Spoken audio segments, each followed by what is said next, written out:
The blueberry cake donut was, as always, absolute perfection. Lance Everett leaned back in his chair at Happy Donut and watched Juliet take her first bite. That split second before the flavor registered, her eyes going soft, her shoulders dropping just slightly, the rest of the world temporarily ceasing to exist, was, he had decided, one of his favorite things. She pressed a napkin to the corner of her mouth, satisfied. Still the best thing on earth. Lance grinned. I keep telling you, science has yet to improve on the blueberry cake donut. Coming from a man who can bend time, that is either the most reassuring or the most disappointing thing I've ever heard. He laughed, reaching across the table to steal a piece of her donut. She slapped his hand away without looking up, a reflex so practiced it required no thought. Across the restaurant, Sam refilled a customer's coffee and threw Lance a knowing look. Some things never changed. That was precisely what Lance loved about Friday afternoons. It had been 8 months since the events that had turned his world inside out. 8 months since Aziz had been led away in handcuffs on the Stanford campus, since Commander Stratford had clapped him on the shoulder with that quiet soldier's nod that said more than words ever could. 8 months of slowly, carefully exhaling, of rediscovering what normal felt like. Normal felt like this. Juliet across from him, her red hair catching the afternoon light, engagement pictures spread between their coffee cups, Sam humming something tuneless behind the counter. Juliet slid a photograph toward him. Okay, this one. Final answer. Lance picked it up and looked at it properly this time. Not the way he'd been looking at photographs for 3 weeks, quickly, comparatively, ranking them against each other like data points. He looked at it the way you look at something you want to remember. The two of them at Half Moon Bay, 6 months ago. Wind pulling at Juliet's hair so that it crossed her face in a red streak, and she hadn't fixed it because she'd been laughing too hard at something Lance had said. He couldn't remember what, only that it had been one of those afternoons where everything seemed funny, and the light was the specific gold of late October, and they'd stayed on the bluff until the sun was completely gone, and the cold finally drove them back to the car. He was looking at her in the photo, rather than at the camera.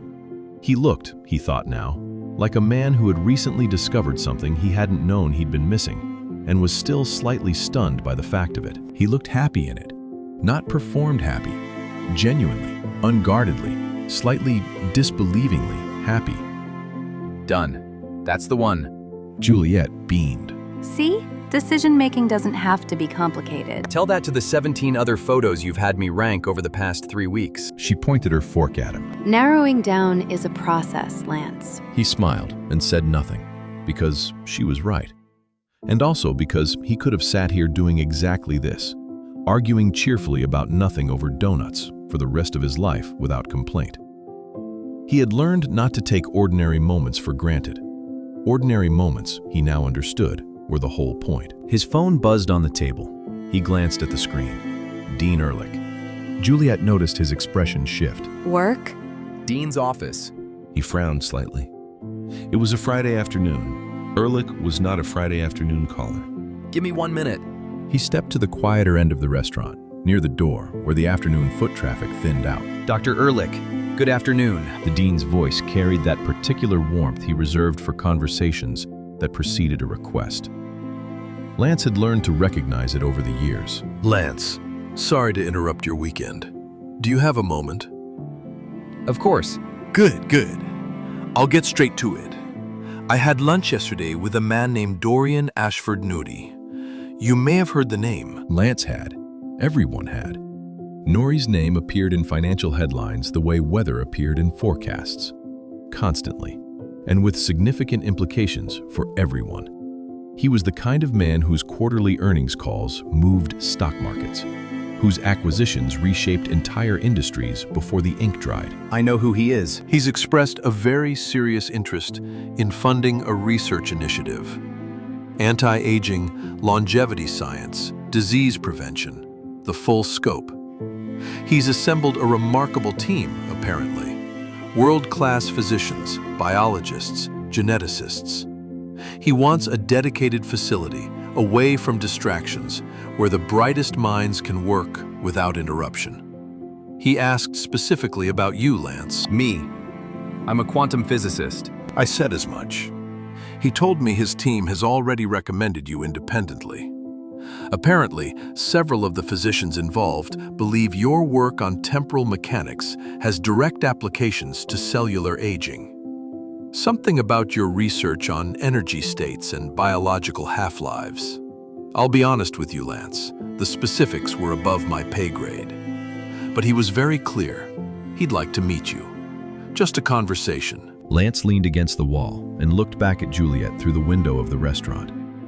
She was studying the photographs again, holding one up to the light with a focused expression that made him smile in spite of himself. A conversation. He's offering substantial research funding, not just for this project, for whatever you want to pursue afterward.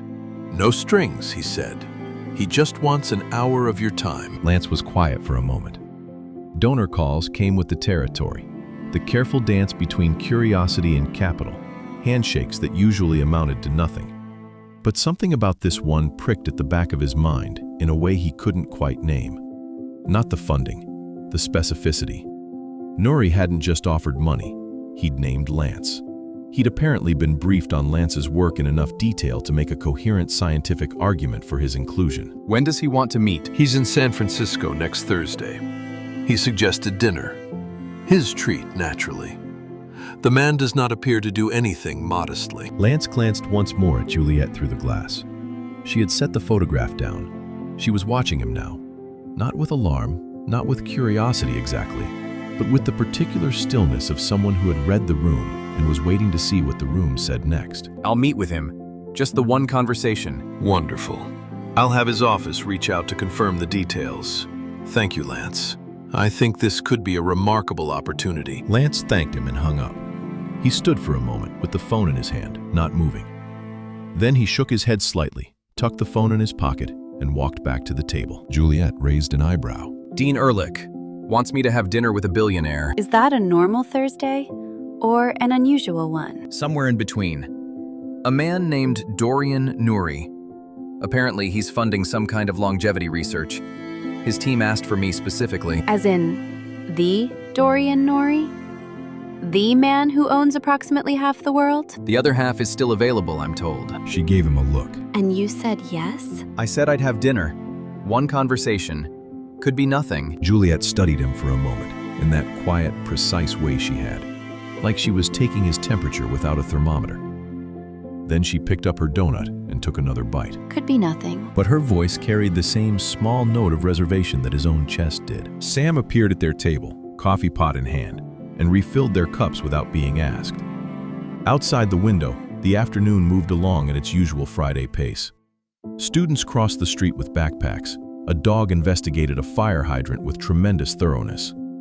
The world was ordinary and unhurried, and full of small, unremarkable things. Lance wrapped both hands around his coffee cup and told himself that was exactly what this was going to be. Ordinary. Unremarkable. He almost believed it. Thursday arrived with the particular self-importance of occasions that have been anticipated too long. The restaurant Dorian Nouri had chosen occupied the top floor of a hotel in San Francisco that Lance had walked past 100 times without ever considering entering. The kind of establishment that didn't display its prices because the prices were not the point. The maitre d' greeted Lance by name before he had reached the podium. Impressive and faintly unsettling. He was escorted to a corner table with a view of the bay that turned the water into hammered copper in the evening light. Dorian Ashford Nouri was already seated, and the first thing Lance noticed was that the man was entirely still. Not the stillness of someone waiting, the stillness of someone who had long ago stopped needing to fill silence with movement. He sat the way very few people sat anymore, completely present, as though the room had arranged itself around him, rather than the other way around. He was impeccably dressed in a charcoal suit that required no tie to communicate authority. His face bore the architecture of someone who had been striking in youth and had aged into something more interesting than handsome. Silver hair, cut precisely. Hands that were still steady when he rose to greet Lance, though Lance noticed, because he was a scientist and noticing was his occupation, that the movement cost him something small. A fraction of effort that wasn't quite natural. Dorian's voice was low and deliberate, the accent a cultivated amalgam that belonged to no single country. Dr. Everett, thank you for making time. Of course. It's a pleasure to meet you, Mr. Nouri. Dorian, please. I dislike formality at dinner. It interferes with the food. Lance sat. A server materialized with water and a menu entirely free of prices. Nouri was already drinking sparkling water. No wine, no cocktail. I appreciate you agreeing to meet. I know your time is valuable. Dean Ehrlich speaks very highly of you. He made it difficult to say no. Something moved briefly across Nouri's face. Amusement, perhaps, or the memory of it. Ehrlich is a good man. We've known each other a long time. Let me not waste your evening with small talk, Dr. Everett. I find it exhausting, and I suspect you do too. I appreciate that. Nouri looked at him directly. His eyes were extraordinarily alert. Whatever his body was doing, his mind was operating at full capacity, fully present, fully sharp. Tell me something, Dr. Everett. How many people died of age-related disease last year? Globally? Somewhere in the range of 40 million. 41,300,000, give or take. Cancer, heart failure, neurodegeneration, organ collapse. The catalog is long, and it is fundamentally a catalog of the same root problem: the human body aging faster than our ability to stop it. Now, how much of the world's research capital was directed at genuinely understanding the mechanisms of cellular aging last year, rather than treating its symptoms after the fact? Lance said nothing. He knew where this was going and found, to his mild irritation, that he had no satisfying counter-argument ready. A fraction, a rounding error. Because the money follows the treatments, and the treatments follow the diagnoses. And by the time there is a diagnosis, the problem is already decades old. We are, as a civilization, extraordinarily good at mopping the floor while the tap runs. What we have never properly attempted is turning off the tap. And that's what this project is. That is precisely what this project is. I have spent 50 years accumulating the resources to do one thing at the scale it deserves. Supply chains, energy infrastructure, medical funding. All of it has been building toward the capacity to write a check large enough that the answer to every scientific question becomes, keep going. No grant committees, no budget cycles, no politics. I am 73 years old. My body is declining in the way bodies decline, and I have no illusions about what that means. But I have something that most men in my position do not: enough money and enough clarity to do something genuinely useful with the time I have left. The research project, anti-aging, disease prevention. The most consequential scientific undertaking of this century, if we do it correctly. If we succeed in mapping the true mechanisms of cellular aging, not managing symptoms, but understanding the clock itself, the treatments that follow would reach hundreds of millions of people within a generation. Not the wealthy few who can afford experimental protocols today. Everyone. That is the legacy I intend to leave. Not my companies, not my portfolio. This. He let that land for a moment before continuing. I will not live to see the full fruits of this work. I am realistic about that. But with my resources structured correctly, this initiative runs perpetually, funded, staffed, insulated from the whims of any government or market cycle, long after I am no longer here to write the checks. What I cannot do is build it without the right people. People like Julian Osei. People like you. The bay glittered beyond the window. The restaurant hummed with the quiet industry of expensive meals being carefully consumed. Lance looked at the man across from him. There was no sentimentality in Dorian Nouri's pitch, no appeal to emotion, no story designed to soften him up.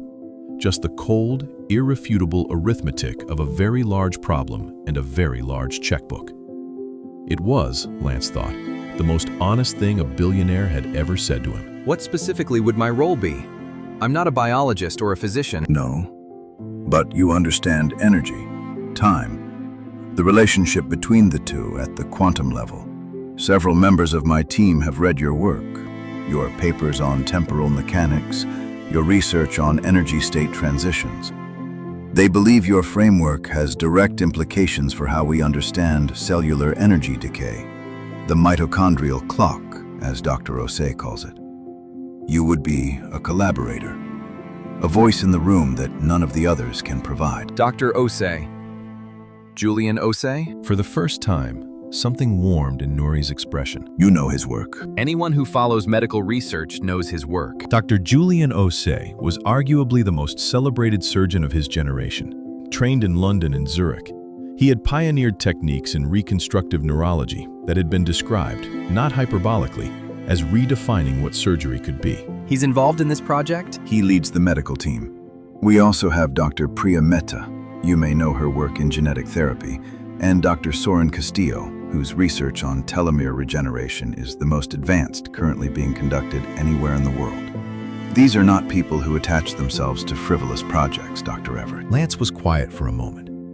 The argument Nouri had made was not designed to move him emotionally. It was designed to make him feel that declining would be the irrational choice.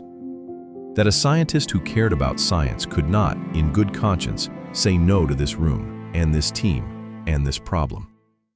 The unsettling part was that Lance couldn't immediately find the flaw in that logic. How long? The project? 4 to 5 weeks for the initial convening. Getting the right minds together, establishing the scientific framework, aligning the research methodology. Think of it as the launch phase. The project itself is indefinite. This is not a short-term engagement. It is a permanent institution. The island facility is built to run for decades. Long after every one of us in that room is gone, the work continues. Your fiancé is welcome to visit during that time, of course. We encourage it. The people who do their best work are the ones who feel connected to their lives outside, not severed from them. Lance almost smiled at that. He wondered whether Nouri knew that was exactly the right thing to say, or whether it was simply true. I'll think about it. That's all I ask. In the meantime, shall we order? I'm told the halibut here is extraordinary, though I'm afraid I've been forbidden red meat and alcohol, which removes 2 of the reasons I originally chose this restaurant. He said this with such dry resignation that Lance found himself genuinely laughing. The halibut arrived.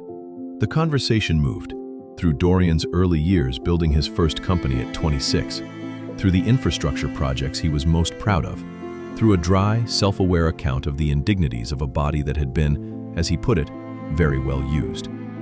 He was funny when he chose to be, curious about Lance in ways that felt genuine rather than strategic. By the time the dessert menus appeared, untouched, the bay outside had gone from hammered copper to deep violet to black. Lance shook Dorian's hand at the door, walked to his car, and sat for a moment without starting the engine. The city moved around Lance through the windshield. Headlights, pedestrians, a couple arguing quietly on the corner across the street, a man walking a dog who had stopped to investigate something on the pavement with great professional interest.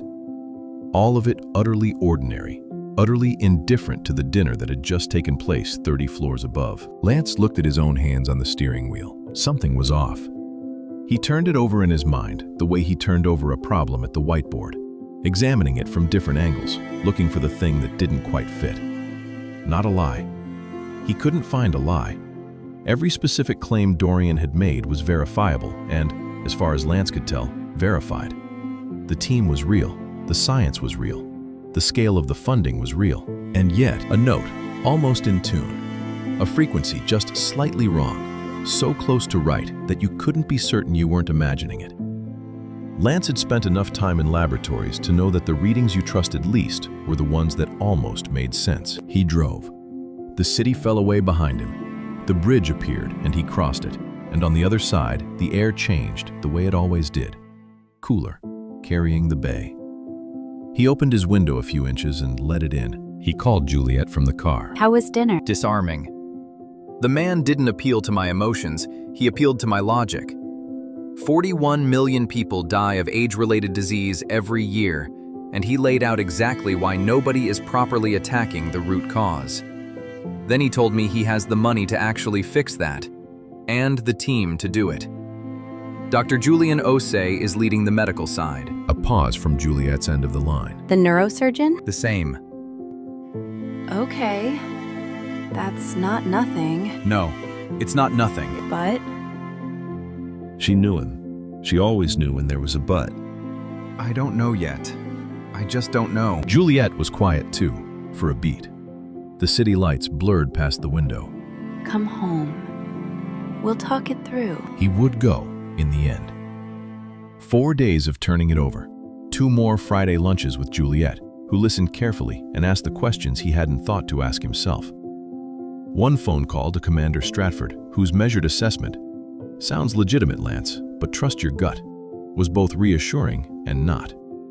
And then, on a Tuesday morning, standing in his office at Stanford, with the bay visible in the distance and a coffee going cold on his desk, he picked up the phone and called Dean Ehrlich. He went because the science was real, because Julian Osai was real, because 41 million people a year was a number too large to walk away from, if there was any chance at all. And because whatever that almost out-of-tune note was, the thing he couldn't name, couldn't locate, couldn't argue himself out of, he needed, in the particular way of scientists and fools, to understand it. He would understand soon enough. The seat was cream leather, deep enough to disappear into, and the flight attendant had offered Lance a printed menu before the plane had finished taxiing.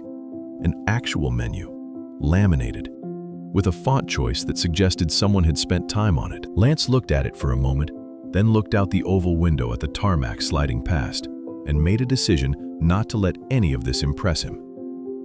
He lasted approximately 40 minutes before accepting the halibut. There were 4 other scientists on board.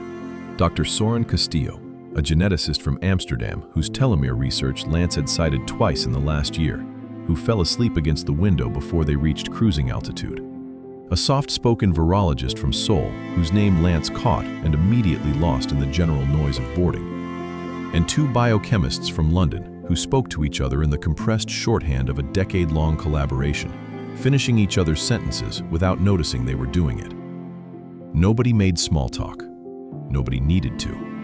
The cabin held the focused silence of people whose minds were already at work on problems the conversation hadn't caught up to yet. Lance ordered a second sparkling water and felt, for the first time since Dean Ehrlich's call 3 weeks ago, that he was in the right room. 11 hours later, somewhere over the Pacific, where the time zones had stopped making sense, the pilot announced their descent.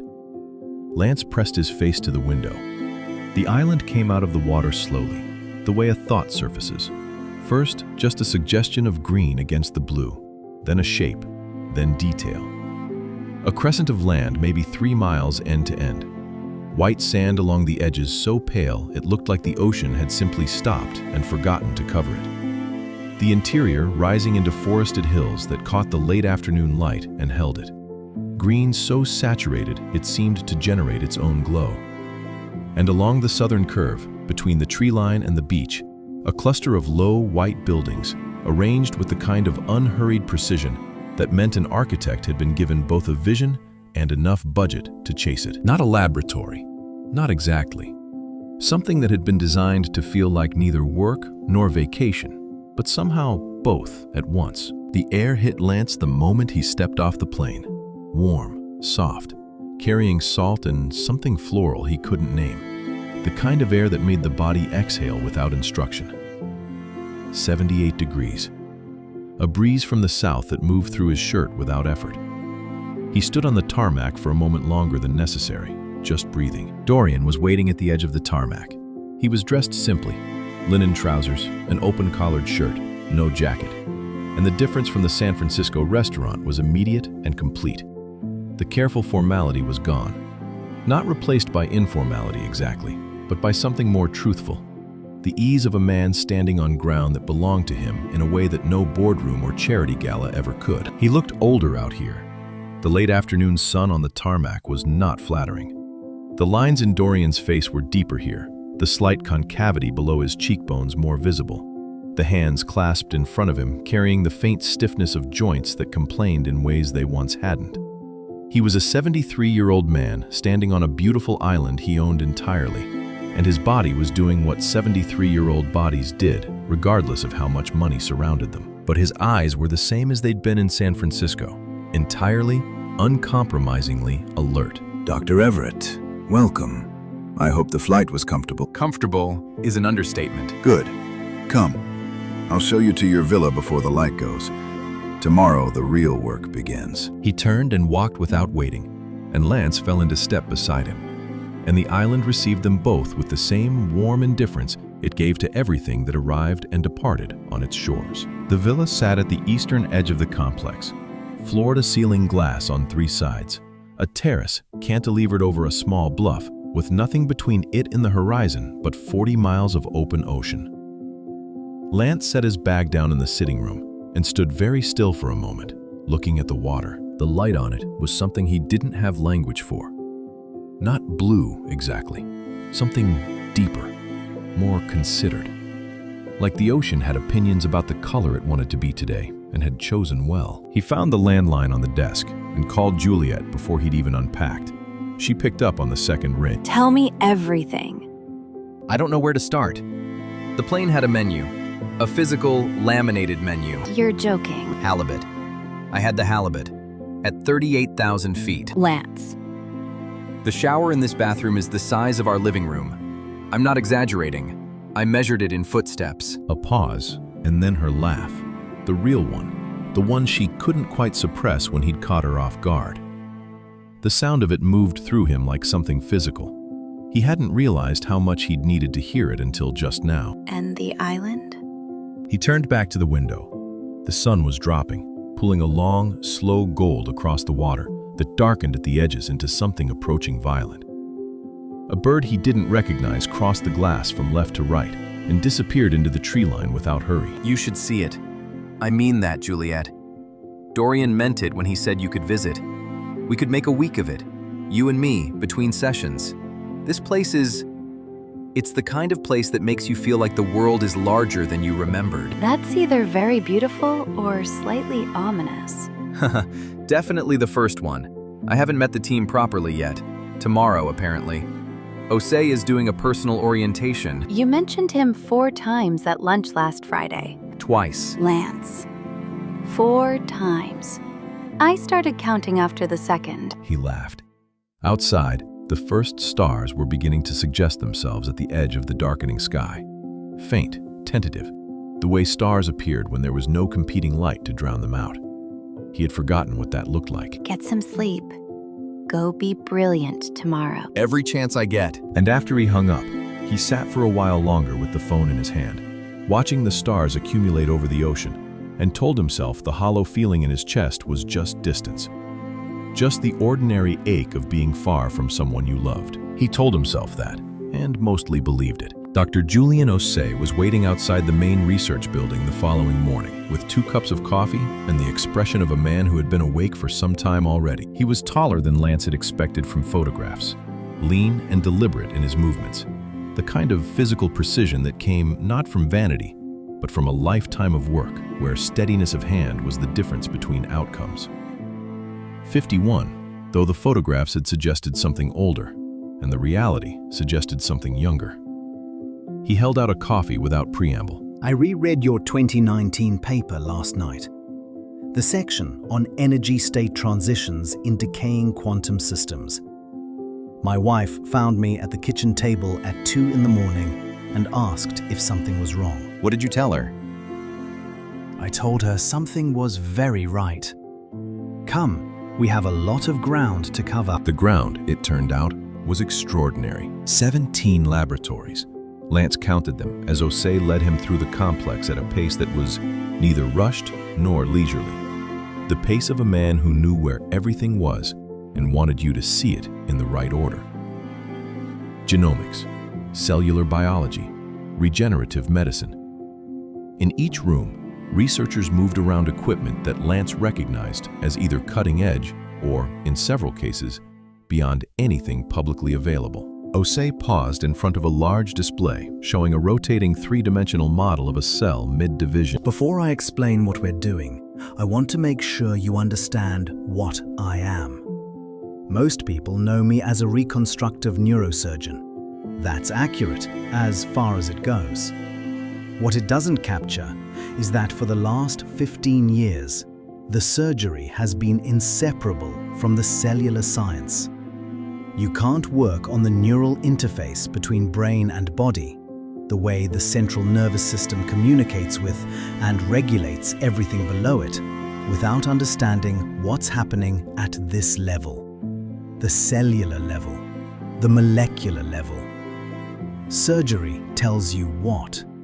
Biology tells you why. I need both. The neural interface. Is that the primary focus here? Something crossed Osei's face. Quick, controlled, gone before Lance could read it clearly. It's one of several. The central thesis of the project is that aging is not a disease, it's a program, one that runs whether we consent to it or not, written into the biology before any of us have a say. Every cell division, these shorten. When they're gone, the cell stops repairing itself, stops functioning as it should. Every organ in the body is running this same countdown simultaneously at slightly different rates toward the same conclusion. We are trying to understand the clock well enough to do something meaningful about it. Reset it. Understand it first. Resetting is a downstream question. The immune system is where I spend most of my time. It's the body's most complex network, the mechanism by which the body decides what belongs and what doesn't, what to repair and what to reject. In organ transplantation, rejection is the central problem. The body encounters something foreign and mobilizes everything it has to destroy it.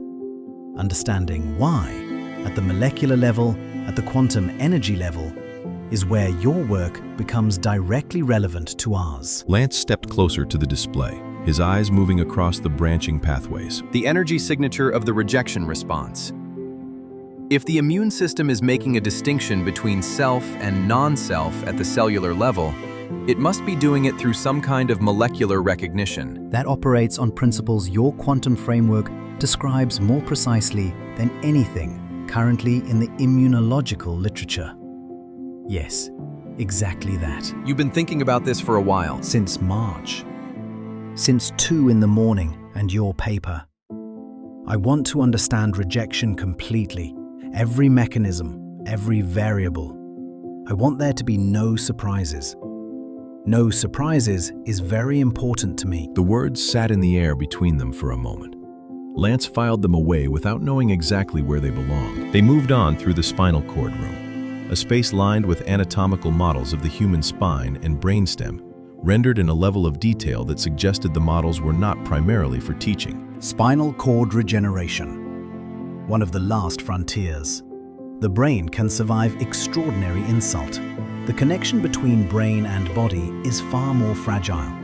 If we ever want to do anything truly radical in regenerative medicine, anything that operates at the level of the whole organism rather than individual cells, we have to solve this first. How to sever that connection and restore it without loss. He said it clinically, the way a carpenter discusses a joint. Matter of fact. Technical. Lance looked at the model, at the intricate architecture of the cervical vertebrae, the delicate bundle of the cord, the point at which brain became body. That's an extraordinarily specific problem. The most specific problems are usually the most important ones. Come, there's someone I want you to meet. Dr. Mara Thorne was already in the main lab when they arrived, standing at a bench with a tablet in one hand and a pipette in the other, doing 2 things simultaneously, in the way of people who had long ago run out of patience for doing one thing at a time. She didn't look up when they entered. The CRISPR sequencing from Lab 4 came back. The delivery efficiency is up 14%. I told Castillo his vector was the problem, and I was right, which I am recording for posterity. Osei introduced them with the warmth of long familiarity. Dr. Thorne, this is Lance Everett. She looked up. The assessment was quick and precise, the kind of evaluation that happened in a second and didn't require a second. And then she set the pipette down and extended her hand. I've read your work. I've read yours. The 2022 paper on CRISPR delivery mechanisms, the targeted vector approach. The quality of her attention changed, a small but definite recalibration, like a lens sharpening. Most physicists haven't. Most physicists are missing something important. The cellular repair applications you outlined in Section 4 are what we're testing right now. Julian says you think like a physicist who occasionally forgets that biology has opinions. That's fair. Good. I prefer honest self-assessments. It saves time. Tell me what you actually understood from that paper. and what you only thought you understood. We'll work from there. Osei caught Lance's eye over Mara's head and smiled. The smile of a man watching something he'd hoped would happen, happening. What followed was the most rigorous scientific conversation Lance had had in 2 years.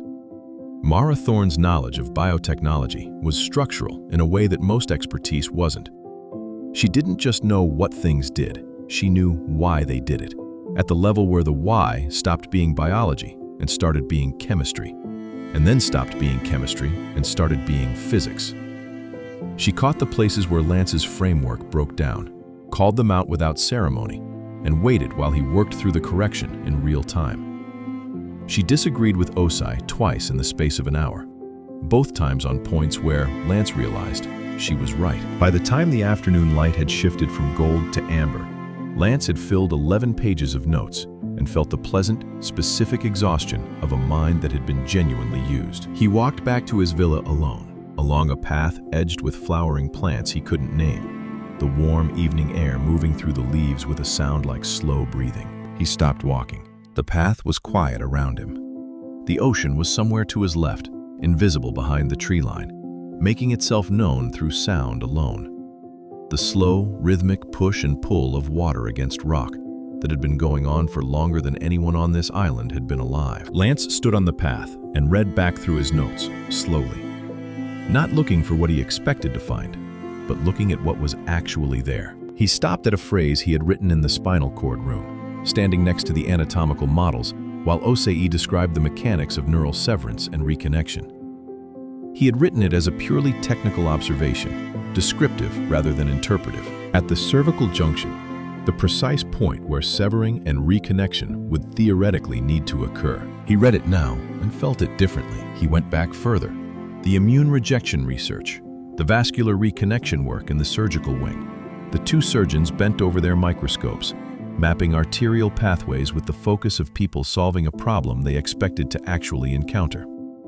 Osei's quiet insistence, "No surprises," is very important to me, carrying a weight that Lance had filed away without quite knowing where to put it. And the spinal cord room, the cervical models, the point where brain became body, rendered in precise anatomical detail by someone who needed to understand it not theoretically, but practically. Lance stood on the path for a long moment without moving. The pattern was there. He could see it, or thought he could see it. Immune rejection of foreign tissue, vascular reconnection, spinal cord anatomy at the precise point of severance. All of it together in one facility, studied simultaneously. But he had been here one day of data, filtered through jet lag and first impressions, and the disorienting beauty of a place designed to make you feel at ease. He was a scientist. He knew better than to draw conclusions from a single data point, however suggestive. He told himself that. He was disciplined enough to mean it, mostly, but he also filed the pattern away, carefully, specifically, in the part of his mind where he kept things that required watching, and decided that tomorrow he would pay a different kind of attention. Then he walked back to his villa, sat on the terrace, and watched the stars come out over the water. There were more of them than he had ever seen in one place, an extravagance of them, a sky that made the version above Palo Alto feel like a rough draft. Stars accumulated so thickly at the center of the sky that the individual points blurred into something that looked almost like light. Instead, he sat with his notes in his lap, and the filed-away pattern sitting quietly in the back of his mind, and told himself the honest truth. He didn't know yet. He would watch, he would wait, and he would see. 3 weeks passed the way good work passes, quickly and without apology. Lance had stopped counting days somewhere around the end of the first week, which he took as a sign that something was going right. The rhythm of the island had settled into him. Coffee with Osei at 7. The walk to the lab through air that smelled of salt and flowering things he still hadn't learned the names of. The long mornings of work that didn't feel like work because the problems were genuinely interesting and the people across the bench were genuinely brilliant. Every evening he called Juliet from the villa landline. Brief calls, good ones, telling her about the work and the island and that things were going well enough that they might need to talk soon about when to call the initial phase complete. Mara had taken to leaving printouts on his desk before he arrived. Papers she'd been reading the night before. corners folded down at passages she thought he'd argue with. He always did. She was always prepared for it. Their disagreements had a productive, almost playful quality, the kind that happened between people who respected each other enough not to soften their positions. Osei watched these exchanges with the satisfaction of a man who had arranged a dinner party and found the guests getting along better than expected. The three of them had been working that morning on cellular energy regulation, specifically the question of whether mitochondrial decay could be slowed by manipulating the quantum coherence of electron transfer chains within the cell. Mara had a whiteboard covered in molecular diagrams. Lance had filled 6 pages of equations. Osei had been moving between them like a conductor who played every instrument in the orchestra. Lance sketched a probability curve beside Mara's diagram. If the coherence window is longer than we currently model, then the energy loss at each transfer point is significantly lower than... Mara leaned forward with her marker, finishing the thought. Than the current literature suggests, which means the decay timeline is not fixed. It's a variable, which means it can be altered. Osei's voice came from behind them both, quiet and deliberate. Which means the clock has a dial. The three of them looked at the whiteboard. The room was very quiet for a moment. The specific stillness of people standing at the edge of something large, looking down. Then, Osei set his coffee cup on the bench and spoke conversationally, as though the thought had simply occurred to him. The same principle applies, of course, to rejection. Foreign tissue introduced to the body, the immune system's response is an energy cascade. Disrupt the coherence of that cascade at the quantum level, and theoretically, you don't just slow it, you stop it entirely. Lance looked up from his equations. Something had shifted in the room. Not dramatically, no change in light, no change in temperature. Just a quality in Osei's voice that hadn't been there before. A purposefulness, as though the conversation they'd been having had been, all along, heading here. Rejection of what? Osei opened his mouth to answer. The lab door opened. Dorian Ashford Nouri stepped in, dressed as always with quiet precision, his silver hair catching the fluorescent light. He looked at the three of them at the whiteboard with an expression of genuine pleasure, a man finding exactly what he'd hoped to find. Forgive the interruption. Julian. Dr. Thorne. Dr. Everett, I have something I'd like to show you, if you can spare a few minutes. It wasn't a question. Osei said nothing. Mara looked down at her marker. Lance looked at Osei for just a moment, long enough to see that Osei already knew where Lance was being taken. And then he followed Dorian out of the lab. They crossed the island on a path Lance hadn't taken before, heading east along the tree line, where the ground rose slightly and the research complex fell behind them. The air was warm and bright, mid-morning gold filtering through the palms in long, clean shafts, the ocean appearing in blue glimpses between the trees wherever the canopy thinned. Under any other circumstances, it would have been a genuinely beautiful walk. Dorian said nothing. He moved at an unhurried pace, hands clasped loosely behind him, his gaze forward, not distracted, not purposefully avoiding conversation, simply not requiring it. Lance had met very few people in his life who were comfortable in silence the way Dorian was comfortable in silence. Lance said nothing either. He was a scientist. He could wait. What he couldn't do, what his mind refused to do, regardless of the beauty of the morning, was stop turning over what had happened in the lab 20 minutes ago. Osei's pivot. The smooth, unhurried gear change from cellular energy to rejection mechanics. The pivot had been so natural, so conversationally seamless, that Lance had nearly let it pass unremarked. Nearly. And now, walking in silence, the pivot pulled something else up with it. A pattern he had filed away 3 weeks ago on his first night on this island, standing on a path not unlike this one, with his notebook open in the evening air. He had filed it away deliberately. 1 day of data, he had told himself. Not enough. Wait. Watch. 3 weeks had passed. He had watched. He had waited. And Osei had just pivoted. On the morning of the day, Dorian appeared in the lab and asked to borrow Lance, to the precise subject that had flagged the pattern in the first place. Who is the body? The thought surfaced with the quiet finality of something that has been waiting 3 weeks for permission to be taken seriously. The path curved east. The tree line thickened. The complex fell away behind them entirely. Then the path turned once more, and the building appeared. It was smaller than the research complex, lower, set back from the tree line with no signage, no identifying features, just white walls and a single reinforced door that Dorian opened with a keycard he produced without ceremony. He held it open. Lance walked through. The room inside was large and climate-controlled, and almost entirely familiar. Almost. Lance stopped walking. He stood very still in the center of the room and looked at the machine in front of him, and felt the blood leave his face so completely and so quickly that for a moment the edges of his vision went white. The machine sat on a raised platform under a bank of precise overhead lighting, its components arranged with the kind of care that spoke of someone who had studied the original for a very long time. Every chamber, every coupling, every calibration array, the geometry was exact, the scale was exact. It was his machine, not his machine, not the one that had been dismantled after the events at Stanford, but a replica so precise, so faithful to every specification he had never written down and never shared, that the distinction felt academic. He felt it before he understood it. A cold so sudden and specific that it moved through him like water, starting at the back of his neck and running the full length of his spine. His hands had stopped working properly. His notebook was on the floor. He didn't remember dropping it. What? What is the meaning of this? Dorian stood a few feet behind him, hands clasped, patient as geology. I owe you an honest conversation. I believe you've earned one. Start talking. Dorian looked at the machine for a moment, then back at Lance. Everything I told you in San Francisco was true. The research is real. The science is real. What I omitted was the reason the science matters so urgently to me personally. I intend to be the first human being to successfully transplant a living head to a new body.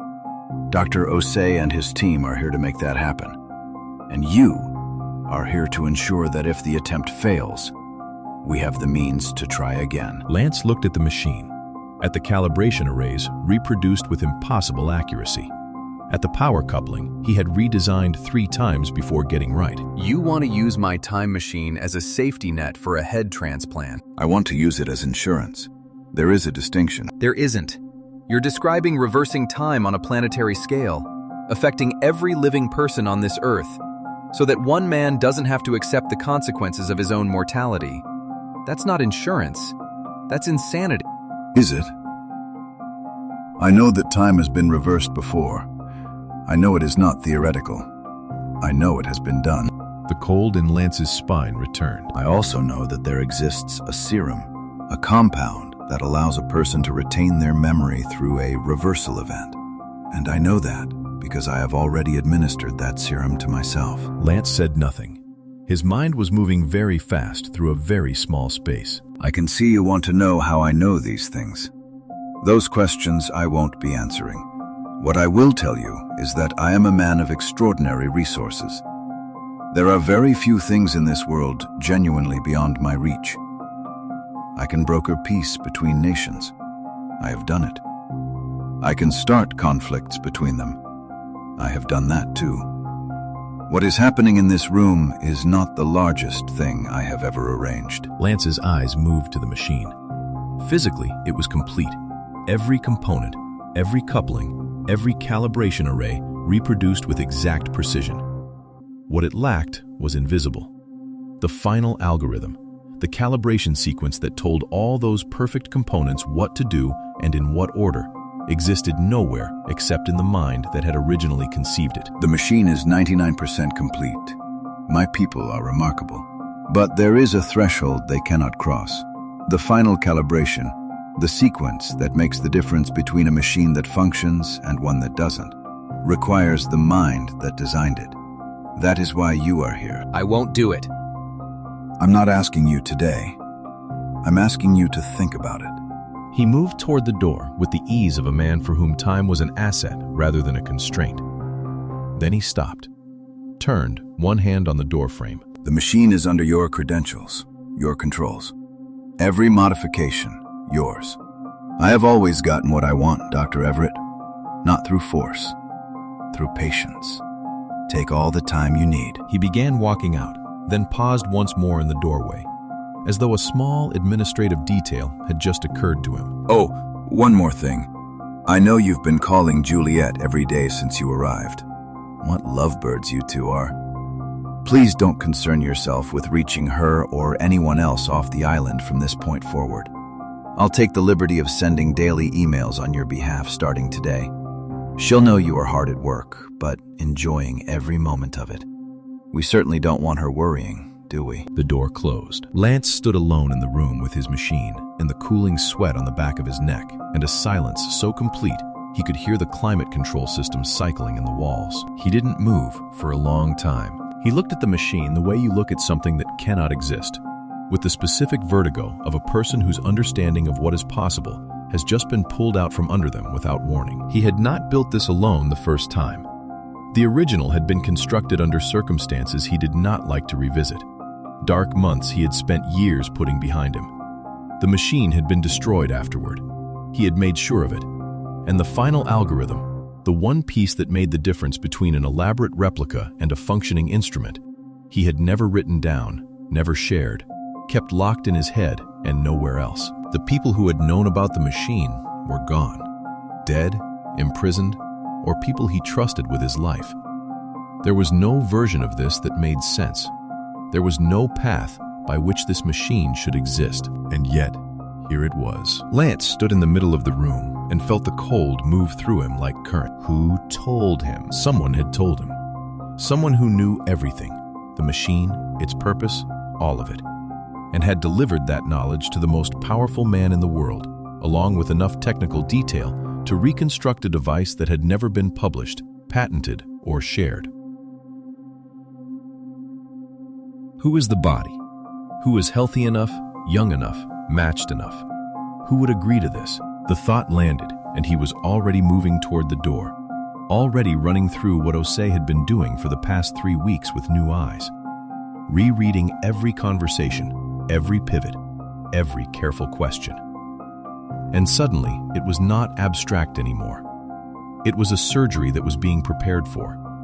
A surgery that required a specific living person. Lance picked up his notebook from the floor, walked out of the room into the warm morning, and ran. Osei and Mara were still at the whiteboard.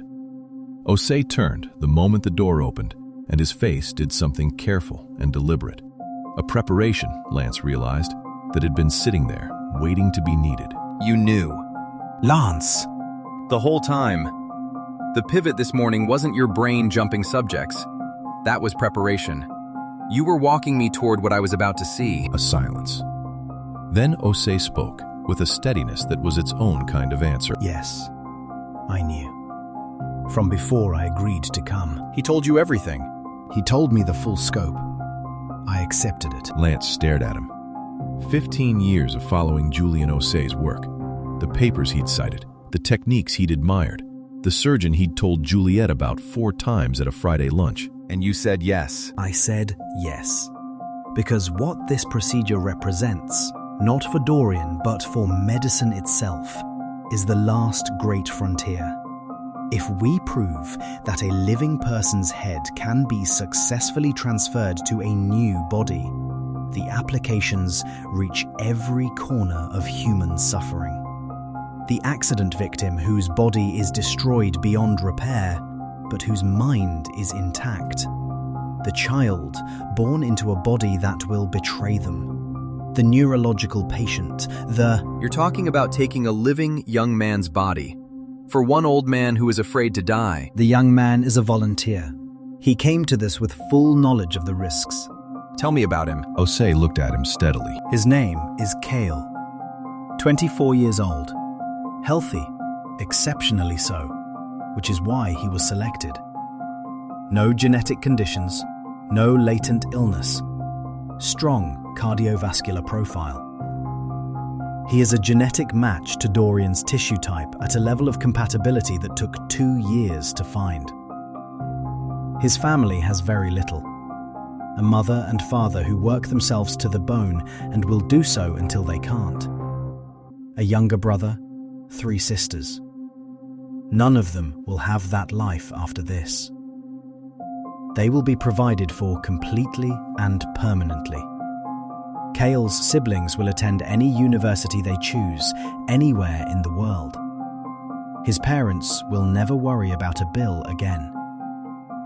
He was told the full risks, and besides, he may not necessarily lose his life either.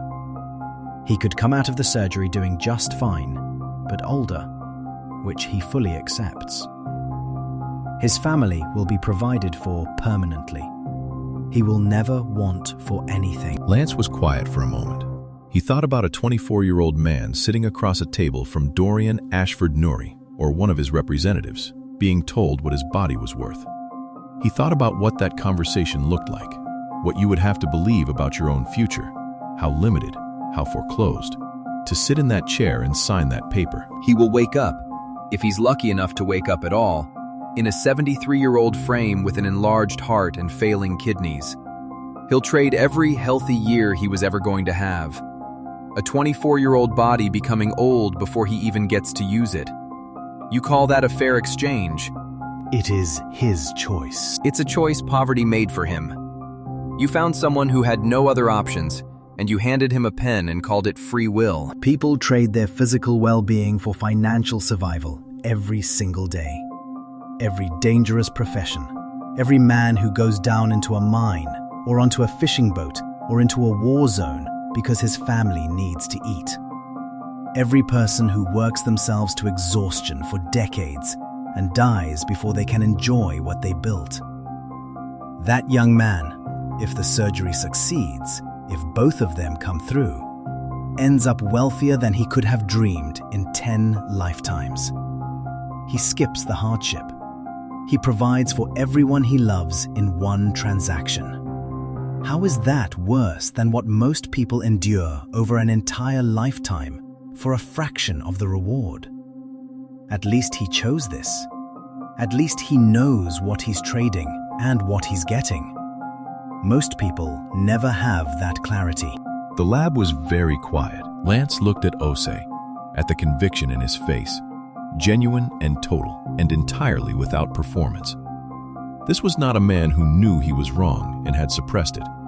This was a man who had looked at something genuinely monstrous, turned it over in his hands for long enough, approached it from enough angles, that he had found the geometry where it almost resolved into something defensible. The brilliance that made him exceptional was the same quality that had allowed him to rationalize his way here. Lance felt something settle in him that was not quite anger and not quite grief. Something more like the specific sadness of watching someone you respected cross a line they couldn't uncross. He looked at Mara. She was standing apart from Osei, arms crossed, her marker held in one hand that had gone slightly tight around it. The kind of grip that happened when the body was carrying tension the face was trying not to show. Her gaze was on the whiteboard. The whiteboard where, 3 hours ago, the three of them had been standing together in the particular excitement of a genuine scientific breakthrough, and the morning had felt like the beginning of something worth doing. The equations were still there. The clock has a dial. Mara. She turned. Her jaw was set. Her eyes met his with a directness that cost her something. He could see it cost her something, and she held the line anyway. The science is real. What Julian is describing, the future applications, what we stand to learn, it isn't fantasy. I've run the numbers. I've seen the research. If this procedure succeeds, the implications for reconstructive medicine alone would take decades to fully map. Sometimes the work asks more of us than we're comfortable giving. That doesn't make it wrong. The words were exactly right. Well-constructed, scientifically grounded, ethically coherent in the way that arguments are ethically coherent when someone has worked very hard to make them so. But something behind her eyes was not at rest. It was there, in the slight tension at the corners of her mouth, in the way her gaze had moved to the whiteboard, not to illustrate a point, but to avoid his eyes for exactly the duration of that phrase. In the way her hand had tightened on the marker, in the way she was working, visibly, if you knew how to look, to maintain the steadiness in her voice that didn't quite match whatever was happening underneath it. Lance had spent 3 weeks watching Mara Thorne work. He knew how she looked when she was certain. He knew how she looked when she was wrestling with a problem she hadn't solved yet. And he knew, looking at her now, that the problem she hadn't solved was not the one she was pretending to argue. He held her gaze for one more moment, Long enough to let her know he saw it. Not long enough to force the moment. She wasn't ready, and forcing it would only push her further in the wrong direction. He filed it away. Then he turned back to Osei. I won't help him. I won't complete the machine. I won't reverse time on a planetary scale for one man's terror of his own mortality. Not for the science. Not for the funding. Not for any vision of humanity's future that requires a 24-year-old named Kale to surrender his body because he was born into the wrong circumstances. And I'm asking you, both of you, while there is still a before, don't let your ambition blind you, or the money, or the story you've each built about what this means for the world. Look at what you are actually doing. A silence followed. Then Osei leaned forward slightly, his expression shifting. Not with guilt, not with the weight of what Lance had just said, but with the bright, specific alertness of a scientist who had just had a hypothesis confirmed. So it's real. The time machine. It's actually real. I mean, I heard it. I read your papers. Dorian was convincing, but I still thought, reversing time, Lance.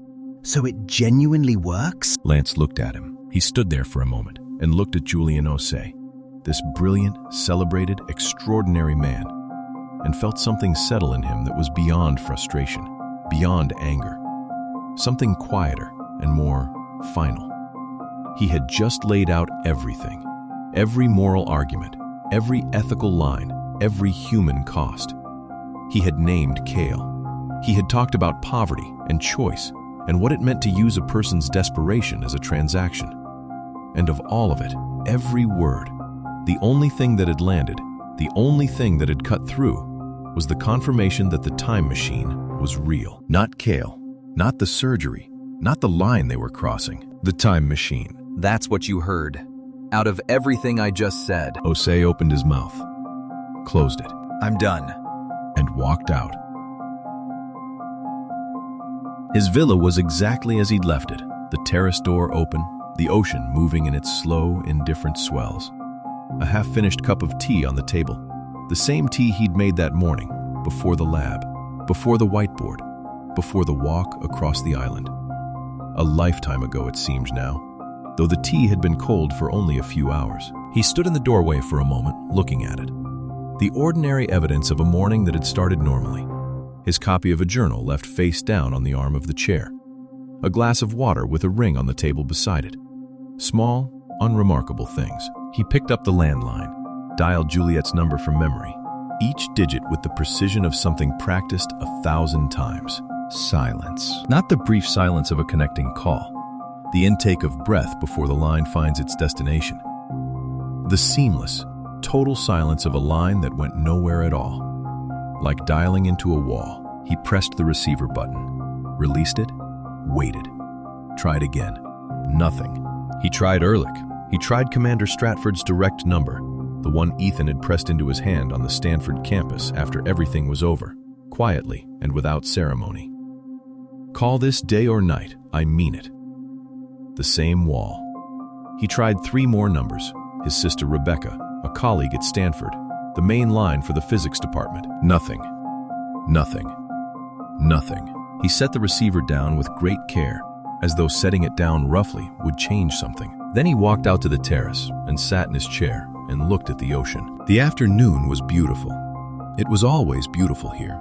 That was the thing that stayed with Lance as he sat on the terrace and looked at the water. The light on the ocean at this hour was the specific gold of late afternoon, the kind that made everything it touched look considered and purposeful. A fishing bird worked the shallows 50 meters out, patient and precise. The breeze moved through the palms with a sound that had nothing urgent in it. He thought, this is what evil looks like when it has enough money. Not darkness, not ugliness, not the cold concrete of a place that announces itself as threatening. This. Warm air and golden water and a bird going about its business in the shallows. Somewhere on this island, a young man named Kale was being prepared to give up his body so that one man could refuse to die. The most profound offense against human dignity that Lance could imagine was being committed here. Carefully, methodically, by brilliant people with clean hands. and the island received it all with the same indifferent beauty it gave to everything else. His badge worked. He had tested it on the way back from Osei's lab, pressing it against the reader at the main complex door out of an impulse he hadn't quite examined, and the door had opened the way it always opened. His access to every building on the island was unchanged. The paths were open. The kitchen in his villa would be restocked tonight, as it was every evening, with the same quality of food that had been appearing since his first night here. Nothing had changed. Everything had changed. He sat with his hands on his knees and the warm air moving around him, and let himself understand it fully, without flinching. The way he would look directly at a difficult problem in the lab, rather than approaching it sideways. He was a prisoner. Not a prisoner in the way of locked doors and armed guards. Dorian was far too precise for anything that crude.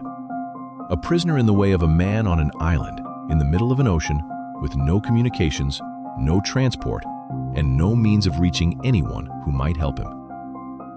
The comfort was real, the food was real, the freedom of movement was real, and none of it meant anything because there was nowhere to move to. Dorian had built the most elegant cage Lance had ever encountered, and filled it with the best science Lance had ever done, and told him to take his time. The machine was 99% complete. He thought about Juliet at Stanford, finishing a shift at the hospital, coming home to an apartment that was half his. He thought about Cale, 24 years old, a genetic match to a dying billionaire.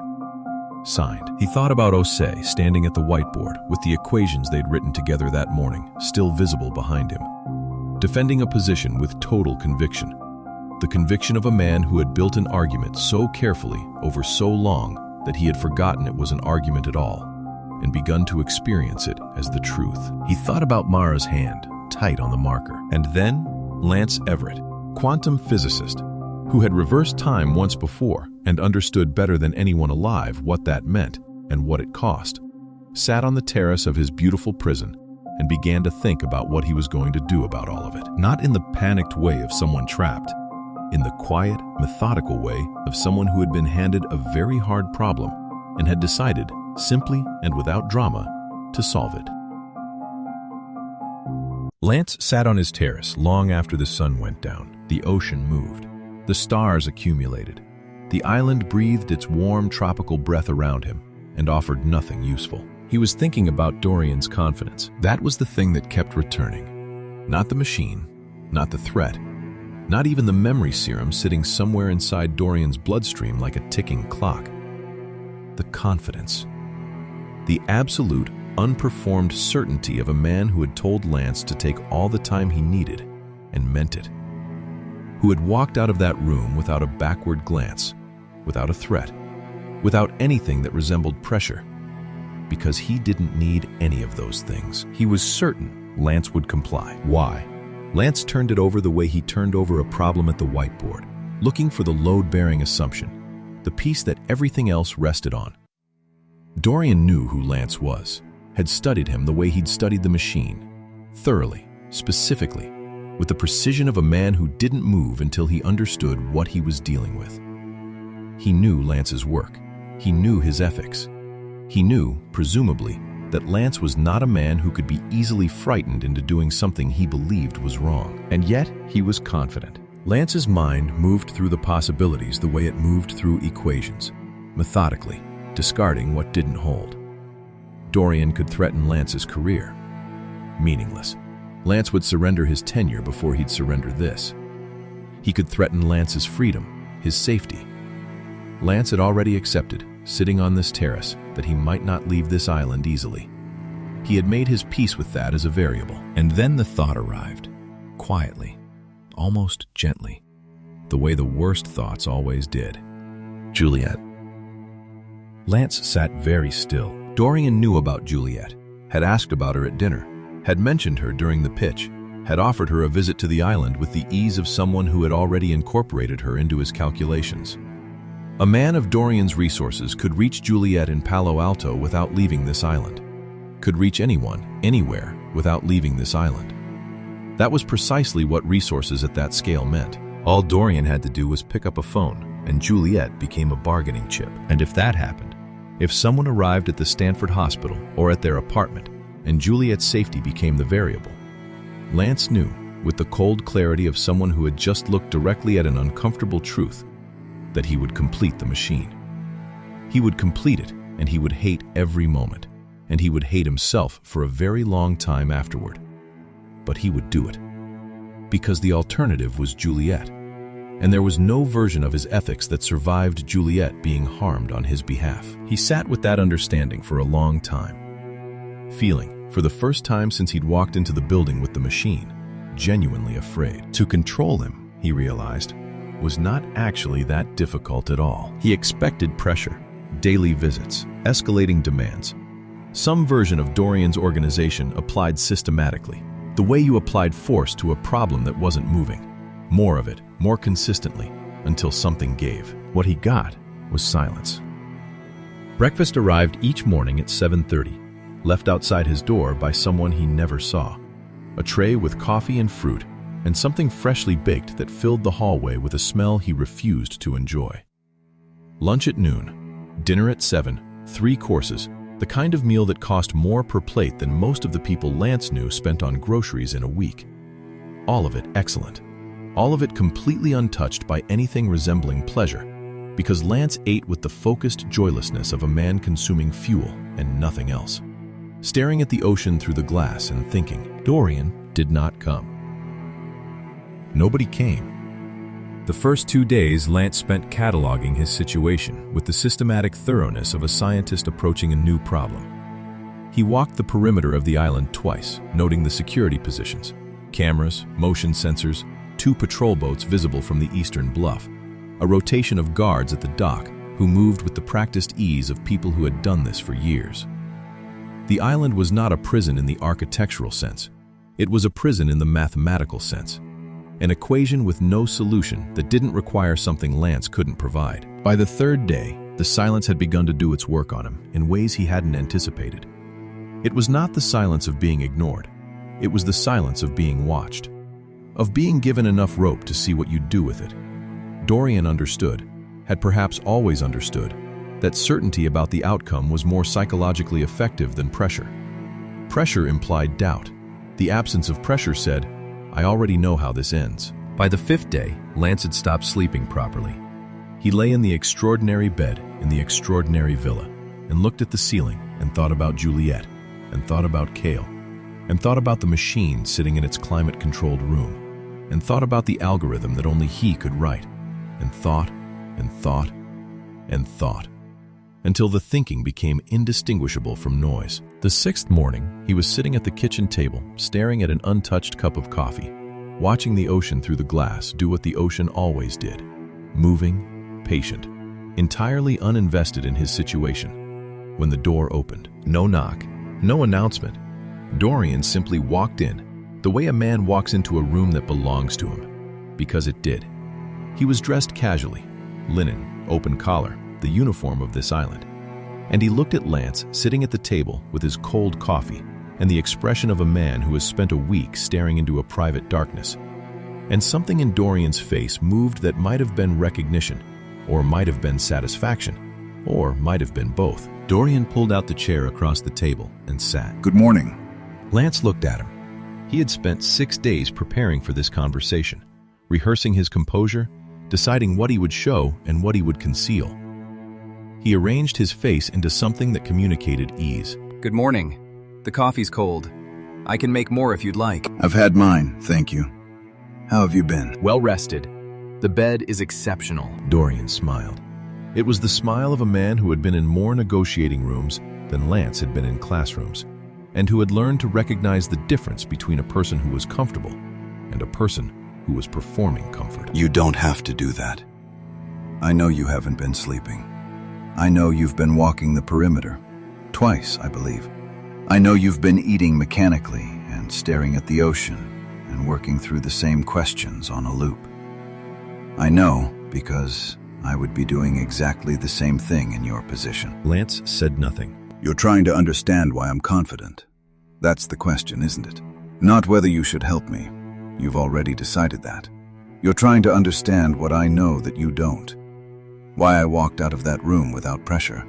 You've been running through the possibilities, my resources, your career, your freedom. Juliet. The word landed with surgical precision. Lance felt the cold begin at the back of his neck and held very still and said nothing, and let nothing show on his face, and was aware that none of this was fooling Dorian for a single moment. I see that I'm right. You've been lying here in the dark thinking about what I could do to her, whether that would be enough to make you comply. And you've realized that it would be. That's what's been keeping you awake. What do you want, Dorian? I want to tell you what I've already decided. I have no intention of touching Juliet. Not because I'm incapable of it, because I don't need to.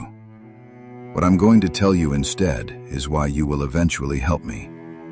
Not because I threaten the person you love, but because I am the only thing standing between the world and a catastrophe that would kill millions of people, including everyone you have ever cared about. Lance felt his breathing slow and controlled it deliberately, the way you controlled variables in an experiment. You told me that you could start wars, that you had done it. I did tell you that, and I meant it literally, not rhetorically. Let me give you some examples.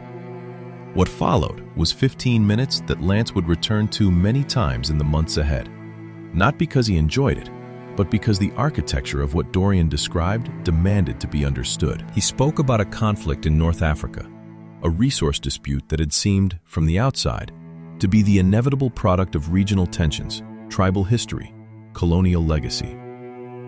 From the inside, Dorian explained with the calm precision of an accountant reviewing a ledger, it had been a managed event. Two governments with balance sheet problems and an appetite for their neighbors' mineral reserves. Dorian had provided the intelligence that inflamed the first incident, had connected the right arms dealers to the right procurement channels. 12,000 people dead, $300 billion in resource extraction over the following decade, of which a precise percentage had flowed through a chain of holding companies to accounts that Dorian described with the same dispassion he'd applied to everything else. He spoke about a currency crisis in Southeast Asia that had bankrupted a generation of middle-class families. The crisis had not been spontaneous. It had been designed, a coordinated short position against three currencies simultaneously, executed through proxies. Governments fell. Others scrambled to fill the vacuum. Dorian's funds had been positioned on the correct side of every development. He spoke about a shipping lane conflict that had lasted 7 years, killing 30,000 sailors and merchant workers, disrupting global supply chains in ways that had raised prices for ordinary people on 6 continents. He described it without drama, without apology, simply as a series of events he had set in motion and monitored and concluded when the profit objectives had been met. Lance sat across from him and listened, and felt something cold and permanent settle in his understanding of what a human being was capable of. And if you die, what happens? I have left instructions, with people who have spent decades following my instructions and who have no reason to stop doing so after I'm gone. Those instructions describe a sequence of events, specific, targeted, irreversible, that will set in motion the largest conflict the world has seen since 1945. Not conventional. Nuclear. The nations involved are already positioned. The pretexts are already prepared. All that is required is the signal. I will not be alive to see the consequences, which means I have no reason to moderate them. The signal, once sent, cannot be recalled. The kitchen was very quiet. Through the glass, the ocean continued its patient indifference. Half the world. Conservatively. Your work, your area of expertise. You understand better than most what planetary-scale disruption actually means. You also understand that there is one mechanism by which the signal, once sent, could be recalled, by which every consequence of that signal could be undone before it reached anyone. The time machine. Lance looked at the table, at his cold, untouched coffee. Reverse time. Go back to before Dorian died, before the signal was sent, and all of it, the war, the dead, the nuclear exchange, simply doesn't happen. The trap was so elegant, he almost admired it. His own moral framework, the one he'd built his refusal on, the one that said you couldn't reverse time for one man's benefit at the expense of the entire world, had been inverted completely. Now, not reversing time was the choice with global consequences. Reversing it was the choice that saved lives. Dorian had taken Lance's ethics and turned them into the instrument of his compliance. You see it. Good. I would prefer you to cooperate because you understand the situation fully, not because you've been coerced. Take whatever time you need. The machine is waiting. He moved toward the door, then paused with his hand on the frame. The same gesture as before, the same slight turn back. I would suggest, for your own peace of mind, that you stop trying to find a way out of this and start thinking about how to make the best of it. In my experience, that shift in perspective changes everything. He walked out. The door closed. Lance sat at the table for a long time. Stall. That's all. Stall. He couldn't help Dorian. He would not build him a functioning time machine and hand it over and stand back while this man used it as an instrument of personal immortality. But he also could not call Dorian's bluff on the nuclear threat, not without knowing for certain it was a bluff, and after everything Dorian had just recounted with the flat precision of a man reading from a financial report. Lance was not certain of that at all. So, stall. Buy time. Think. And while he was stalling, he would learn. He would go to the machine, not to complete it, but to understand it. To understand what Dorian's people had built and how they'd built it, and what they knew and what they didn't know. Because somewhere in the gap between what they had and what he alone could provide, there might be room to maneuver. He pushed back from the table, left the coffee where it was, and walked toward the machine building for the first time since the day Dorian had shown it to him. Lance spent the first day simply walking through the machine, not as a student, but as its creator, returning to something that had been taken apart and rebuilt in his absence. He wasn't learning it, he was inspecting it, checking what Dorian's team had gotten right, what they had missed, and most importantly, what they thought they understood, but didn't. The physical construction was impressive. Whoever had been commissioned to build this had worked from the schematics with real precision, and the results showed it. Every component was where it should be, every connection made. To anyone who didn't know what they were looking at, it would have appeared complete. Lance pulled up the computer system attached to the machine. The interface was familiar. They had replicated that too, down to the display architecture. He moved through the menus with the ease of someone navigating their own home, going deeper, past the surface systems, past the monitoring protocols, into the core where the machine's operational logic lived. He found the gap immediately. Of course he did. It was exactly where he knew it would be. The algorithm, the calibration sequence, the precise mathematical logic that told every other component what to do and in what order. The schematics had given Dorian's team everything except this, because this had never been written down. It had never existed anywhere except in Lance's head. He sat back from the screen. A slight smile crossed his face, not of amusement, not of pleasure, but of the quiet satisfaction of a man who has just confirmed something important. This machine, with all its extraordinary physical precision, all of Dorian's extraordinary resources behind it, was without that algorithm exactly what Lance had suspected it was. A very expensive, very elaborate, entirely purposeless object. A giant machine that might as well have been a giant rock. Dorian had everything except the one thing that mattered. The lab felt different now. The warmth of those first 3 weeks, the whiteboard equations, the coffee at 7, Mara's folded down page corners, had not disappeared exactly, but had acquired the specific discomfort of a room where something has been said that cannot be unsaid. Osei greeted him with a directness that acknowledged the distance without pretending it wasn't there.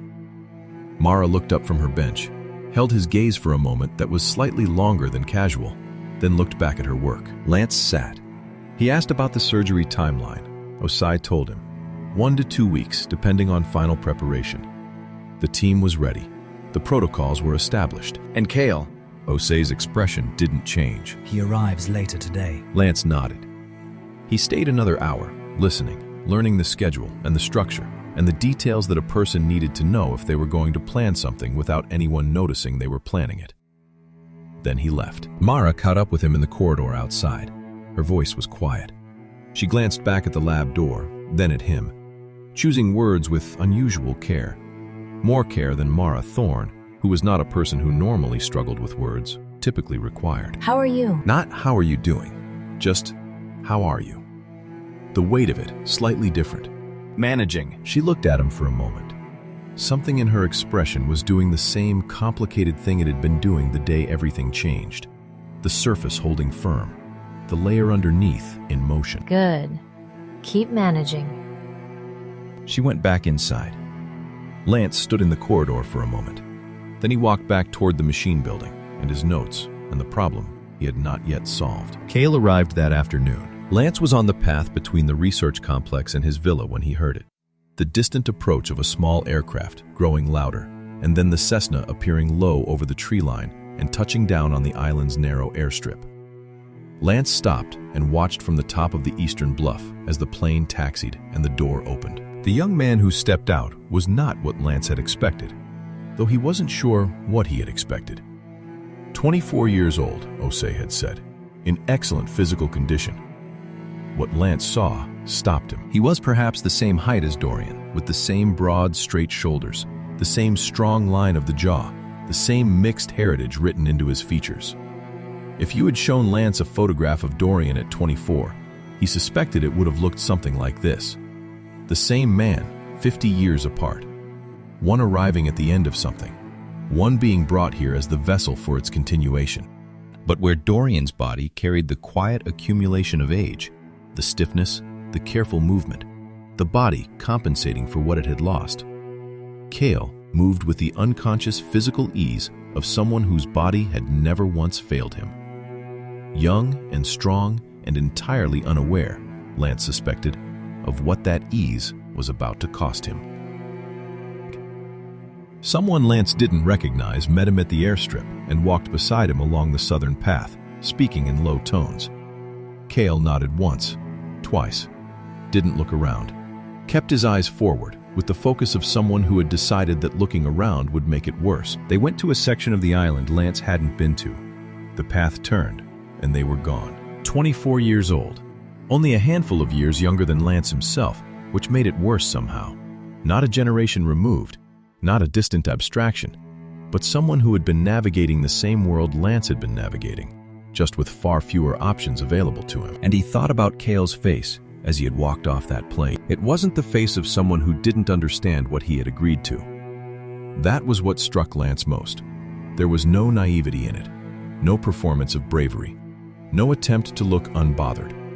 Cale knew exactly what was coming. The knowledge was written into every line of him. There was sadness there, real and unguarded. The sadness of a young man mourning something he had chosen to give up and hadn't yet fully accepted losing. But underneath it, there was something else. A quiet, determined pride. The expression of someone who has decided that what they are sacrificing means something, that the people who will benefit from it make it worth carrying. He was walking toward the worst thing that would ever happen to him, and he was walking toward it on his own terms, for his own reasons, and he knew it. Lance stood on the bluff for a long time after the path turned and Cale was gone. He thought, Dorian found the one kind of person you cannot argue with. Not someone desperate enough to do anything. Someone who loves their family enough to do this specific thing. And that distinction, that was what made it unforgivable. The days that followed moved quickly. Lance visited the machine daily. He worked through it with methodical patience, documenting everything, understanding everything, testing the components that were testable, without completing the circuit that would make the machine real. He wrote equations in his notebook that looked, to anyone who might glance at them, like progress toward completion. They were, but they were also, layered beneath the surface work, something else. A different problem entirely. A problem nobody had asked him to solve. He visited the lab every few days. He and Osei worked in the careful, slightly formal register of two people who had decided that the work was more important than what lay between them, which was true and also useful. Mara he saw less. She was occupied with the pre-operative protocols, the cellular preparation, the immunosuppressive regimen that she and her team had designed to give Cale and Dorian the best possible chance of surviving what was about to happen to both of them. She did not seek him out again in corridors, but once, passing his villa in the early morning on her way to the lab, she paused at the terrace railing and looked at him, sitting with his coffee and his notebook. Still managing? Still managing. She nodded and walked on. He watched her go and thought about what keep managing had meant, and whether it meant the same thing she'd meant it, and decided he didn't know yet. He thought about it anyway. 3 days before the surgery, Dorian came to find Lance at the machine building. Lance was at his usual position, notebook open, the machine on its platform in front of him, the algorithm representing the same problem it had always represented, no closer to resolution than the day he'd first seen the machine. He heard the door and didn't turn around. Still thinking. Still thinking. Dorian walked to the side of the room and stood looking at the machine with the expression he always wore around it. Not technical interest, not scientific curiosity, but the proprietary satisfaction of a man looking at something he owns that is about to do what he bought it to do. He moved carefully, as he always did, the 73-year-old body making its small compensations, the slight deliberateness in each step. But his eyes were unchanged, entirely, uncompromisingly alert. The surgery is in 3 days. I know. I wanted to ask you directly, before it happens. One more time. Are you still set on not helping? Lance opened his mouth. He had the answer ready, had been holding it ready for weeks, firm and clear and unambiguous. He had said it before without hesitation. He knew what he believed and why he believed it, and the belief had not changed. He could not make himself say it. The words were there, the conviction was there, and something else was there too. The weight of everything Dorian had laid out in the kitchen, the wars described with accountant's precision, the nuclear sequence sitting in some encrypted instruction file somewhere in Dorian's operational network, waiting. The specific image, which Lance could not entirely banish, of Juliet at the hospital in Palo Alto, going about her shift, while somewhere in the background, a signal moved through systems she knew nothing about. He stood with the notebook in his hand and said nothing. Dorian watched him with the patience of a man who had expected exactly this. I see. That's all right, Lance. You have time. The surgery is in 3 days. What does my timeline have to do with that anymore? Everything.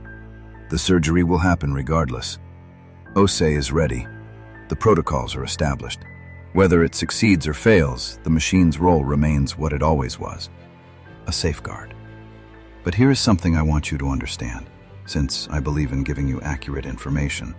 Even if you refuse after the surgery, even if you continue to refuse indefinitely, I am not particularly worried. Why? Dorian's voice shifted, losing its boardroom precision, becoming something quieter, almost warm. Lance, I know you don't think of me as a friend. I understand that. But I'll tell you something strange. I think of you as one. There's something about you that makes me want to share things. You listen. You actually listen, which is rarer than you'd think at my level. So let me share something with you, as a friend. He turned to face Lance fully. His voice remained entirely calm. My plan is a masterpiece. I believe that completely. I want this surgery to succeed. I want to walk out of that theater in a body that works the way mine used to. And I want to live, really live, for another 50 years. But there is a part of me, a small, honest part that I don't show many people, that almost hopes it doesn't go well. I have this idea in my head, Lance. If I die, if I truly cannot have this world anymore, I don't want it to continue without me. I want it to end with me. I want the world to cease because it simply cannot bear to go on without someone like me in it. If I can't have it, no one else can have it either. I told you before, if I die, perhaps half the world ends. But I've been thinking about that number. Half feels modest. Why half? If I'm gone, why should any of it continue? He looked at Lance and smiled. It was the most genuine smile Lance had ever seen on his face. Unguarded, almost peaceful. The smile of a man who has finally said out loud the thing he has always believed and found it fits perfectly. Lance felt it move through him like cold water. Because if there had been any part of him, any remaining fraction, that had filed Dorian's nuclear threat as a calculated bluff, as the posturing of a powerful man who wanted leverage, that part went quiet now. This was not leverage. This was not strategy. This was who Dorian Ashford Nouri actually was, beneath everything he had built and bought and arranged. A man who genuinely believed the world had no right to continue without him in it. Lance believed him. Completely and without reservation, he believed him. So you see, the surgery going well is really the best outcome for everyone. Oh, and you are invited to witness it. You and the other non-medical staff will have a view from the observatory room. The world's first head transplant. You really shouldn't miss it. He walked out. Lance stood alone with the machine and the notebook and the specific silence of a man who had just been shown, very clearly, the dimensions of the cage he was in. He stood there for a long time. Then he started pacing. It was something he did when a problem had become too large to sit still with. Back and forth across the lab floor, the machine watching from its platform with its climate-controlled indifference. Lance moving through the space the way his mind moved through an equation it couldn't yet solve. He paced. He thought about the machine.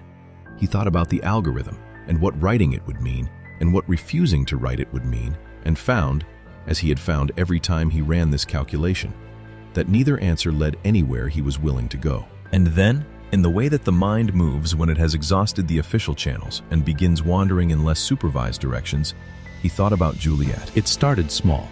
Just her face, the specific way she looked when she was listening to something she found genuinely interesting. That slight forward lean, the way her hands went still. Then the Half Moon Bay photograph, the late October light and her hair across her face, and him looking at her instead of the camera like a man who still couldn't quite believe his luck. He thought about Friday lunches at Happy Donut, which was such an absurdly small thing to miss, and which he missed with a physical intensity that surprised him every time it surfaced. He thought about the sound of her in the kitchen in the mornings, the particular rhythm of her moving through a space, the specific quality of a room that contained Juliet versus a room that didn't. He thought about the engagement ring and the 17 photographs and the wedding they hadn't planned yet, because there had always been time. He stopped pacing. The thing about Juliet, the thing he had known from almost the beginning and had never quite found the words for, was that when he was with her, the problems didn't go away. The hard things stayed hard. The impossible things stayed impossible.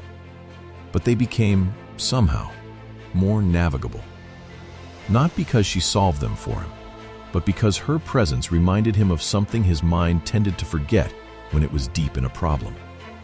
That the problem existed in a context. That the context mattered. That the person you were solving it for was the actual point. He had never felt more alone than he did on this island. Not even close.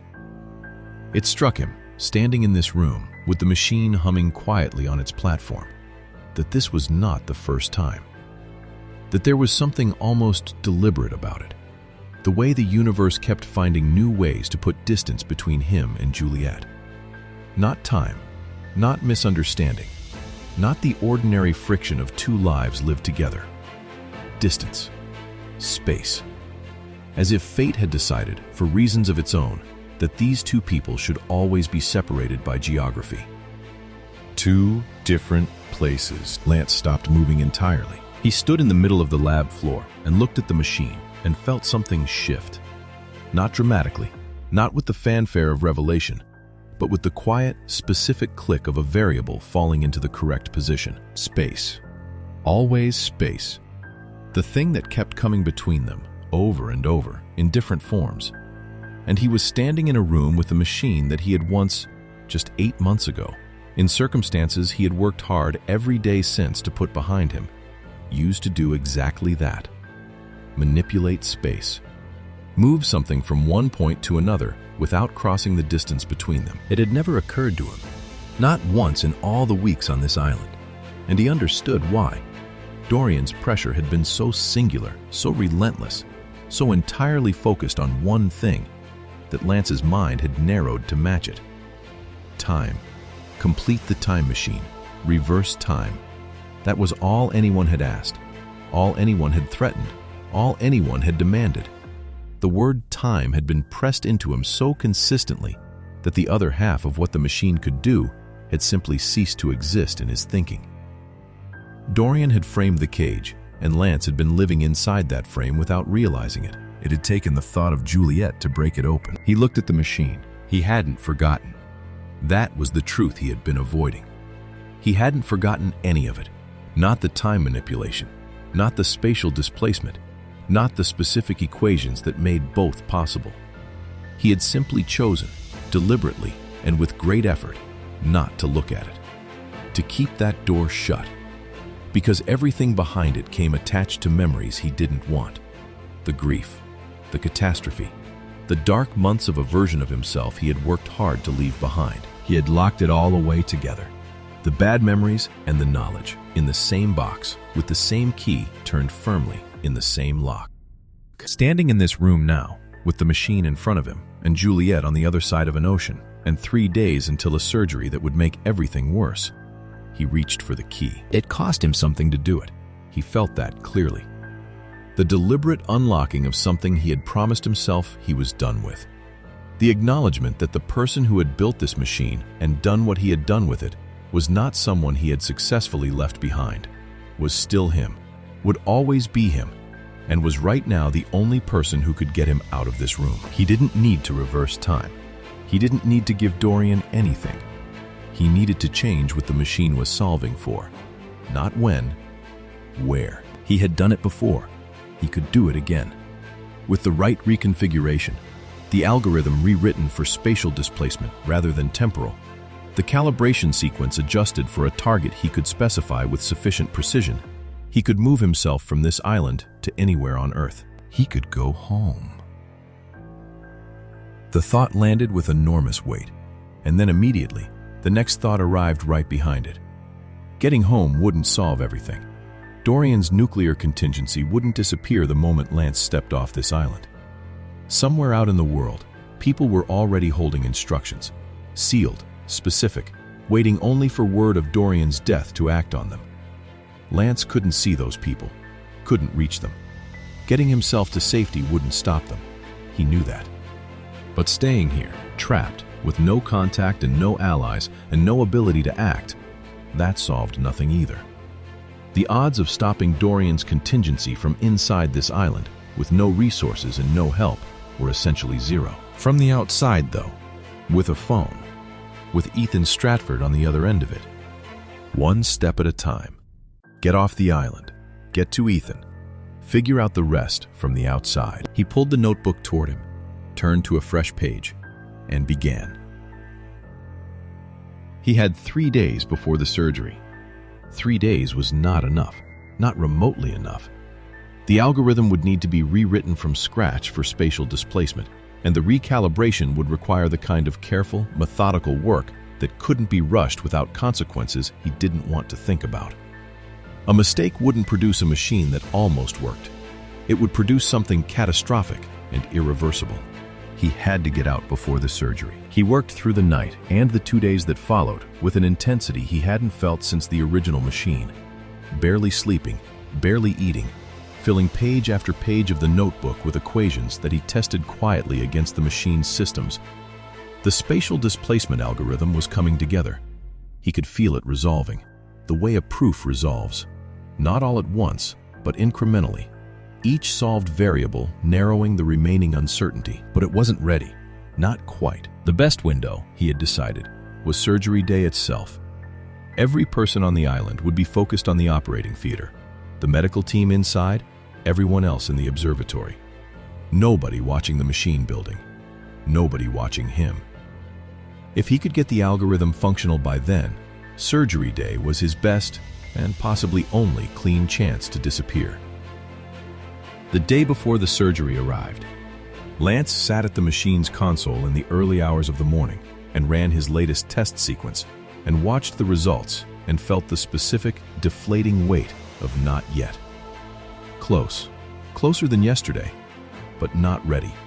Not ready enough to stake his life and the lives of everyone on this island on a single, untested attempt. He sat with that for a long time. Then he closed the notebook, walked back to his villa, and told himself that the surgery had to go well. Not for Dorian's sake, for everyone else's. Because if Dorian survived, Lance would still have time. The recovery would take weeks. Whatever came after that bought him the days he still needed. The surgery had to succeed. Lance had never in his life found himself hoping for something he despised so completely. He went to the observatory and took his place at the glass. The day of the surgery arrived, the way days arrive when you have been dreading them. All at once, and too soon, regardless of how much time had passed. They assembled in the surgical complex at 5 in the morning. The building was fully lit, every surface scrubbed to an operating theater standard, the equipment arranged with the precision of a team that had been rehearsing this moment for months. Because they had been. The air smelled of antiseptic and recycled oxygen, and the specific tension of people who understood exactly what they were about to attempt. Lance was allowed to observe. He stood in the observatory, a windowed room above the main theater, separated from the procedure by glass and by 4 of Dorian's security team who made no pretense of being anything other than what they were. They were not there to keep him from leaving. They were there to keep him from interfering. As the theater below filled with the surgical team, something else occurred to Lance. Something he hadn't fully considered until this moment. Dorian had invited everyone, not just Lance. Every non-medical person on the island had been directed to the observatory. Scientists, researchers, support staff, security personnel, all of them gathered here to watch. And Lance found himself thinking about why. Part of it was pure narcissism. Dorian wanted witnesses. Wanted the world's first head transplant observed, documented, remembered. Even if nobody outside this island would ever know, Dorian needed an audience for his own miracle. That was entirely consistent with everything Lance understood about the man. But the other part of it, the part that landed with a cold, quiet certainty, was more practical. A surgery this audacious, if it ever became public, would destroy Dorian. Ethical violations, legal consequences, the kind of international scrutiny that no amount of money could fully contain. And yet, Dorian had gathered every person on this island into one room to watch it happen. Because he had no intention of letting any of them leave. Lance looked around the observatory. The scientists, the physicians who weren't in the theater, the security guards standing at the walls, the support staff who kept the facilities running. All of them here. All of them witnesses. All of them, Lance realized with a cold settling in his chest, as trapped as he was. He was not the only prisoner on this island. He had simply been the only one who knew it yet. He turned back to the glass. The surgery itself was, against every reasonable expectation, almost beautiful. Lance had braced for something gruesome. The visceral horror of watching 2 human beings taken apart and reconfigured. What he witnessed instead was something closer to the most precise and deliberate craftsmanship he had ever seen. Under the overhead lights, with the large monitor displays broadcasting every detail in extraordinary resolution, what Osai had built was not a spectacle of violence, but a demonstration of surgical mastery so complete it was almost impossible to look away. The first 5 hours were preparation. Lance had not anticipated the patience of it. The methodical, unhurried work of connecting the systems that would sustain both bodies at the moment of separation. Tubes, dozens of them. Each one placed with absolute precision, each connection checked and rechecked.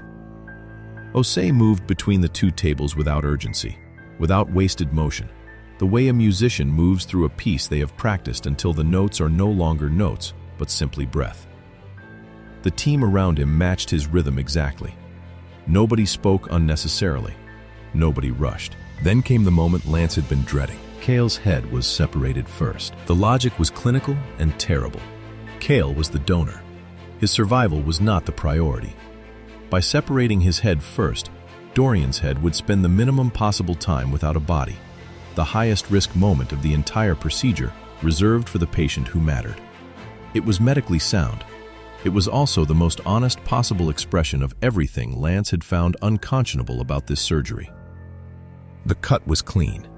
That was the thing that struck everyone in the observatory into absolute silence. How clean it was. No chaos, no blood.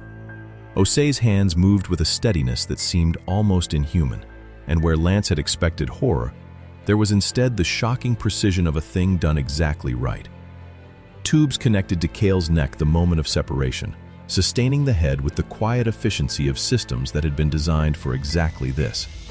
Cale's face, disembodied, looked almost peaceful. The color in his cheeks was normal. His features were composed, unmarked. If you didn't look below the jaw, you might have thought he was simply lying very still. Someone in the observatory made a sound. Not a word, just an involuntary exhalation. And then there was silence again. Osei handed Cale's head to an assistant without looking up. The head was taken to a corner of the theater and placed carefully, maintained on its tubes. And then Osei turned his full attention to the body. What followed was the most extraordinary 5 minutes Lance had ever witnessed. Osei examining Cale's body with the thoroughness of a man inspecting something he had built and wanted to be certain was perfect. Every fiber, every vessel, every nerve ending. His eyes moved slowly, deliberately, and when they were done moving, he nodded once.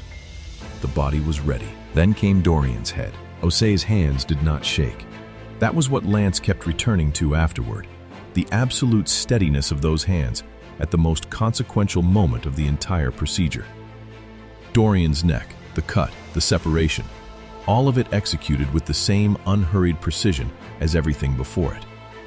6.5 hours into the surgery, both heads and both bodies existed as separate entities in the same room, each sustained, each stable, each waiting. The shock of seeing it a second time, Dorian's head now, after Cale's, was no less than the first. Lance had thought familiarity might dull it. It didn't. Osei moved Dorian's head to Cale's body with the care of someone transporting something irreplaceable, which it was.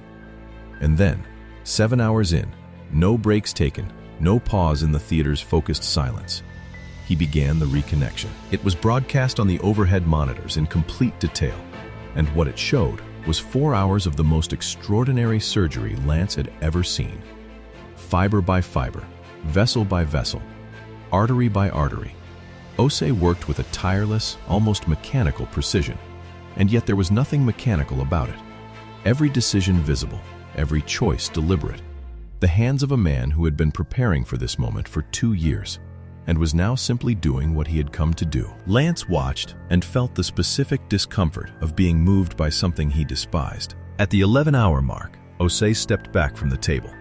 He looked at what he had done. He checked it, again and then again, the way a man checks something when he already knows the answer, but needs the ritual of verification. Then he raised both arms. The cheer that went through the theater and the observatory simultaneously was immediate and genuine and complete. People who had been awake for 11 hours without a break erupted with the relief of it, clapping, embracing, the specific joy of people who have done something impossible and are only now allowing themselves to feel it. Lance did not clap. He stood at the glass and felt something complicated move through him. Not joy, not satisfaction, but a relief that shamed him slightly with its intensity. Dorian had survived, which meant the world had not ended, which meant Lance still had time.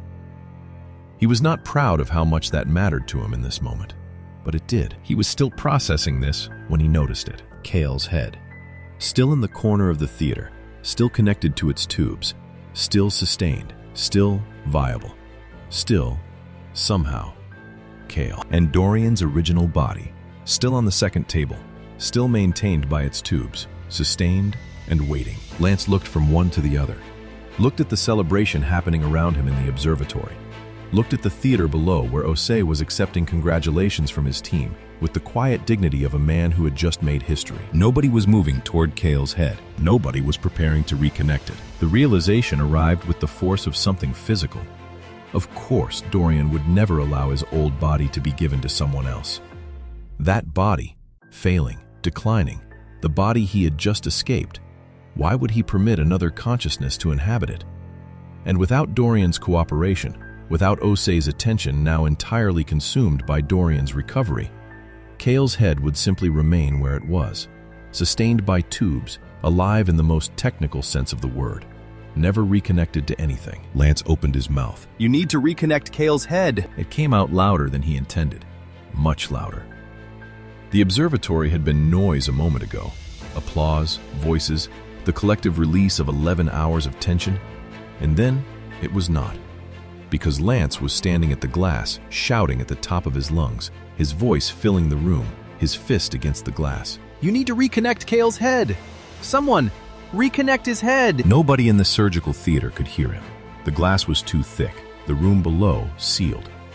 But the observatory had gone completely silent, the 30-odd people in it turning to look at him with expressions ranging from shock to discomfort to something that looked, in several faces, uncomfortably like recognition. The guards moved toward him immediately. Lance pressed both hands against the glass, scanning the theater below with desperate urgency, looking for any face that might somehow see him, any pair of eyes that might catch his through the glass and understand what he was saying.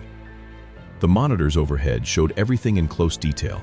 Osei at the table, the team celebrating, Kale's head in the corner, the tube sustaining it, the color still in his cheeks. And then, for just a fraction of a second, in the corner of one monitor, Mara. She wasn't looking at Lance. She couldn't have been. The camera had simply caught her at the right angle. Her face turned slightly toward the observatory glass in the aftermath of the celebration. But Lance could see her eyes, could see in them with complete clarity, something that had nothing to do with triumph or relief or the satisfaction of a procedure completed. Something that looked like the specific expression of a person who has just been confronted, without warning, with the full weight of what they have done. There was something at the corner of her eye. She couldn't wipe it. Full scrub, gloved hands. She simply stood with it there. The guards reached Lance. They didn't strike him, didn't restrain him with any particular force, simply took him by the arms with the practiced efficiency of people trained to remove problems quietly, and walked him out of the observatory and through the door and into the warm morning air outside. 3 of the 4 guards went back inside. The 4th remained, positioning himself a respectful but unambiguous distance away, watching Lance with the neutral expression of someone doing a job. Lance stood with his back against the wall of the building, the warm island air moving around him, the sound of the ocean somewhere beyond the tree line, and felt the full weight of his helplessness settle over him like something physical. He had screamed. He had pressed his hands against the glass and screamed, and it had changed nothing. Kale's head was still in that corner. The celebration was still happening inside. The world had just witnessed the most medically significant event in human history, and in the middle of it, a 24-year-old young man had been forgotten. Lance leaned against the railing and looked at the ground and breathed. There was nothing he could do for Kale right now. That was the truth he had to sit with. The only thing he could do, the only thing that would matter, for Kale or for anyone else on this island, or for the world outside it, was finish what he had started in the machine building. Get the algorithm working. Get out. Get to Ethan. He stood in the warm morning air with one guard watching him from a distance, and made himself hold on to that. It was all he had. The recovery took 6 weeks. It was, by any measure, remarkable. Not just medically remarkable, the kind of remarkable that would have generated papers and conferences and careers in a world where it could be published.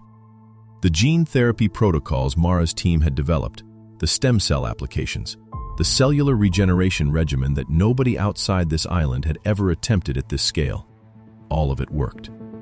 All of it worked together, in the integrated and synergistic way that only happened when the underlying science was genuinely right. By the end of the first week, Dorian was conscious and coherent. By the end of the second week, he was sitting up without assistance, eating solid food, and responding to the medical team's assessments with the alert, impatient energy of a man whose mind had always moved faster than the people around him, and was now, apparently, moving faster than his own recovery schedule as well. By the end of the 4th week, he was walking. Short distances, assisted, with the careful deliberateness of someone relearning a body. But walking. Lance watched from a distance when he could, through windows and across courtyards. He watched Dorian's familiar face, the silver hair, the sharp features, the face of a 73-year-old man, moving through the world on a body that was 24 years old. It should have been moving. It was, in fact, one of the most unsettling things he had ever witnessed. The same face, the same eyes, unchanged and undiminished, carrying the same calculation and patience and absolute certainty. But below the neck, everything was different. The ease of movement, the straightness of posture, the the body responding with a vitality that Dorian's original frame had been quietly losing for years. The mind was the same. The vessel beneath it was entirely new. And somehow, the combination was more disturbing than either alone would have been.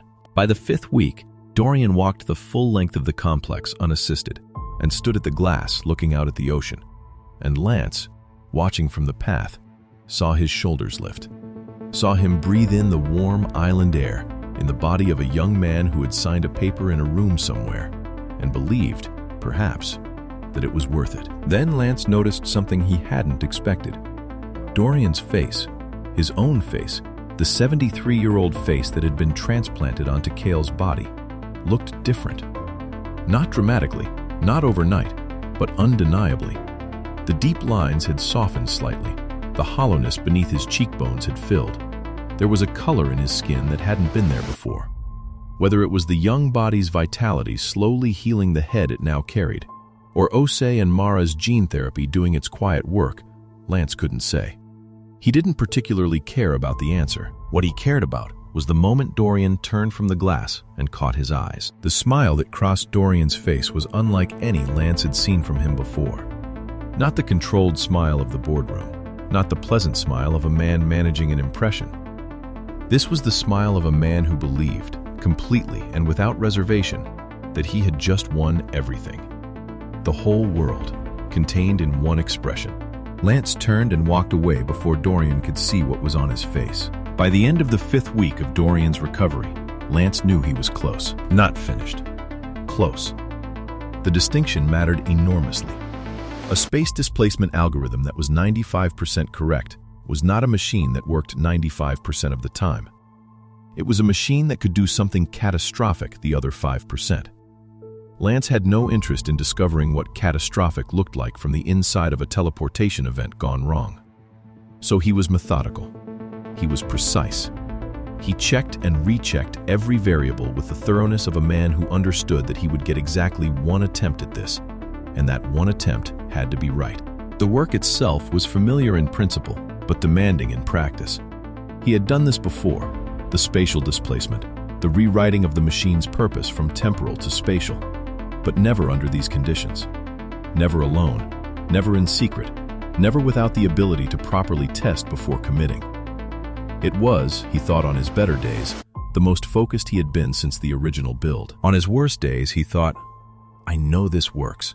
I just don't know if I can get it right working alone, with no way to properly test it before the one attempt that has to count. Both things were true simultaneously. He had made his peace with that. He also knew, with a certainty that didn't require calculation, what was coming at the end of Dorian's recovery. A man who had structured his immortality project as a permanent institution, who had surrounded himself with people he intended to keep indefinitely, was not going to gather his scientists and physicians into a room and thank them for their service and send them home. How did you make yourself untouchable to the most powerful man in the world? He didn't have the answer yet, but he could feel himself getting closer to it. The way he felt close to a proof before the final variable resolved. The shape of it was there. The details weren't. Dorian surprised everyone by calling an all-hands meeting. Everyone assembled in the main conference hall, the largest interior space on the island, with a low stage at one end and seating for 100 and tiered windows that looked out across the southern beach toward the open ocean. The scientists, the physicians, the surgical team, the support staff, everyone who had been on this island and done what this island had asked of them, gathered in one room. Dorian walked in without assistance. The room's response was involuntary and immediate. A collective intake of breath, a murmur that moved through the assembled people like a wave. Whatever they had expected, a wheelchair, a walker, a man diminished by the magnitude of what had been done to him, this was not it. He walked with the ease of someone who had been using this body for years. He stood at the front of the room and looked out at all of them and smiled. And the smile was the smile of a man who had just won the largest bet he had ever placed. Look at me. Nobody needed to be asked. He spoke for 20 minutes. He was generous and specific in his thanks, naming teams, naming individuals, acknowledging particular contributions with the precision of someone who had been paying close attention even from a hospital bed. He was warm. He was genuine. He was, Lance thought from his seat in the third row, the most convincing version of a grateful man he had ever observed. He spoke about what they had accomplished, not in the language of hubris, but of shared achievement. What the world would someday understand this moment to mean, the patients who would be saved, the science that had been advanced, the boundary that had been crossed and would never be uncrossed. He paused. He looked out at the room with the expression of a man arriving at the thing he had been building toward. I owe each of you a debt I cannot adequately repay. And because I cannot repay it, I have decided on a different approach. You will stay.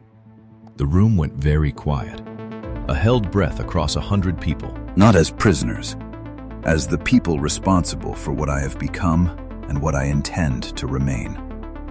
The work is not finished. The work, I am telling you now, will never be finished. Because my body, however young and capable it currently is mortal. It will age. It will encounter disease and accident and the ordinary indignities of biological existence. When that happens, I will need you here. I will need your expertise, your protocols, your judgment. And when new challenges arise that require new capabilities, you will train others. You will build a team that can sustain this work indefinitely. You will ensure that I continue. That is your purpose now. That is what your work on this island has always been building toward, even if you didn't know it. He smiled again, the same warm, genuine smile. You will be well cared for. Everything you need will be provided. Your families will receive financial support, generously, immediately, without condition. I am not an unreasonable man. I simply cannot allow the most important scientific resource in the world to walk out the door. He stepped down from the stage and walked out of the room, unhurried, his new body carrying him with the ease of a young man who had somewhere to be. The room sat in silence. Lance looked at the faces around him, the shock, the fear, the specific expression of people who had spent months telling themselves this was temporary and had just been told in the most definitive possible terms that it was not. He looked at Osei, 3 rows ahead, who was sitting very still with his hands in his lap and his eyes on the empty stage. He looked at Mara, 2 seats away, who was looking at her hands. And then she looked up, found him, and in her eyes, clearly and without ambiguity, for the first time, Lance saw it. Not the careful performance of someone who had decided, not the strained steadiness of someone holding a position they weren't certain of. Something that looked, simply and entirely, like regret. The permanent kind. The kind that arrives too late to do anything about. Lance held her gaze, gave her the smallest nod he could make. She looked back at her hands. Lance's escape plan was set. He had figured out all the necessary pieces. Lance had finalized the space machine. It worked. He was as certain of that as he could be without a live test. Very certain, with a small residual uncertainty he had chosen to accept, because the alternative was staying on this island indefinitely. The machine was ready. The algorithm was written. The destination coordinates were locked. The sequence he had mapped out was precise. Remote viewing was a feature he had built into the space machine from the beginning, a necessity, not an afterthought. A teleportation device without the ability to see its destination first was a liability. The bottom of the ocean looked like coordinates. The interior of a mountain looked like coordinates. So he had built the machine to see before it moved, and it was that capability that had allowed him to scan the Earth's surface and find a recently deceased young man in a municipal morgue, similar height and build, preserved and waiting. The steps. Disable the cameras and listening devices in the lab with a targeted energy surge, buying himself a window before the guards were alerted. Teleport the body here. Swap clothes and his ID badge. Position the body near the machine where the explosion would do the most damage to the face. Enough to make identification difficult, not enough to make identification impossible. Set the machine's self-destruct on a 30-second delay. Teleport himself to Palo Alto. Let the machine destroy itself and destroy the evidence. Dorian would find a burned body in Lance Everett's clothes, with Lance Everett's badge, in the ruins of a machine Dorian believed could only travel through time. The idea that Lance had secretly converted it into a space machine, teleported a replacement body in, and escaped. That was not a conclusion a man like Dorian would reach easily. Doubt, perhaps, but not certainty. And doubt was enough. One attempt, no second chances. Everything had to go right in the right order. He also noted something else. The island, visible now in the machine's spatial awareness, somewhere in Southeast Asia, a crescent of white sand and impossible green, surrounded by open ocean. He had been here for months and hadn't known where here was. He knew now. He filed the coordinates carefully, separately, with the specific intention of returning to them. Whatever else happened, whatever came after he got off this island and reached Ethan, he was coming back. Not for Dorian, for the people Dorian had trapped here. Scientists and physicians and security guards who had made choices of varying culpability, but who did not deserve to spend the rest of their lives on a beautiful island that belonged to a man who had decided he would live forever. Everything was ready. He had the body located. He had the coordinates locked. He had the sequence prepared and memorized. He was standing at the console, his finger on the keyboard, about to hit enter to start the first step of his plan. When the door opened, Mara walked in. He knew immediately that something had broken in her. Not her composure. She was standing upright, her hands at her sides, her expression arranged with the professional steadiness she had always carried. But underneath it, visible to anyone who had spent enough months watching her face, something was different. Something that had been held at great effort for a long time had simply stopped being held. She crossed the room without speaking, stood in front of him, looked at the machine for a moment, then back at his face. And whatever she was searching for, she apparently found. Because she exhaled, slowly, deliberately, the way you exhale when you have been holding something in your chest for too long. I thought I was doing something historic. I told myself that. Every day. Historic. Important. The kind of work that changes what medicine can do. I came out of that surgery feeling like I should be sick. Lance said nothing. He let her talk. I've been trying to find the point where I could have stopped it. The exact moment. Because I know there was one. There's always one. Where the thing that came after it was still preventable. I can't find it. That's what keeps me up. Not that I couldn't have stopped it. That there were so many moments where I could have, and I didn't. And I'm not sure I could tell you why I didn't at any of them. Except that the next step always seemed manageable. Like it was just one more thing. Until it wasn't. Mara.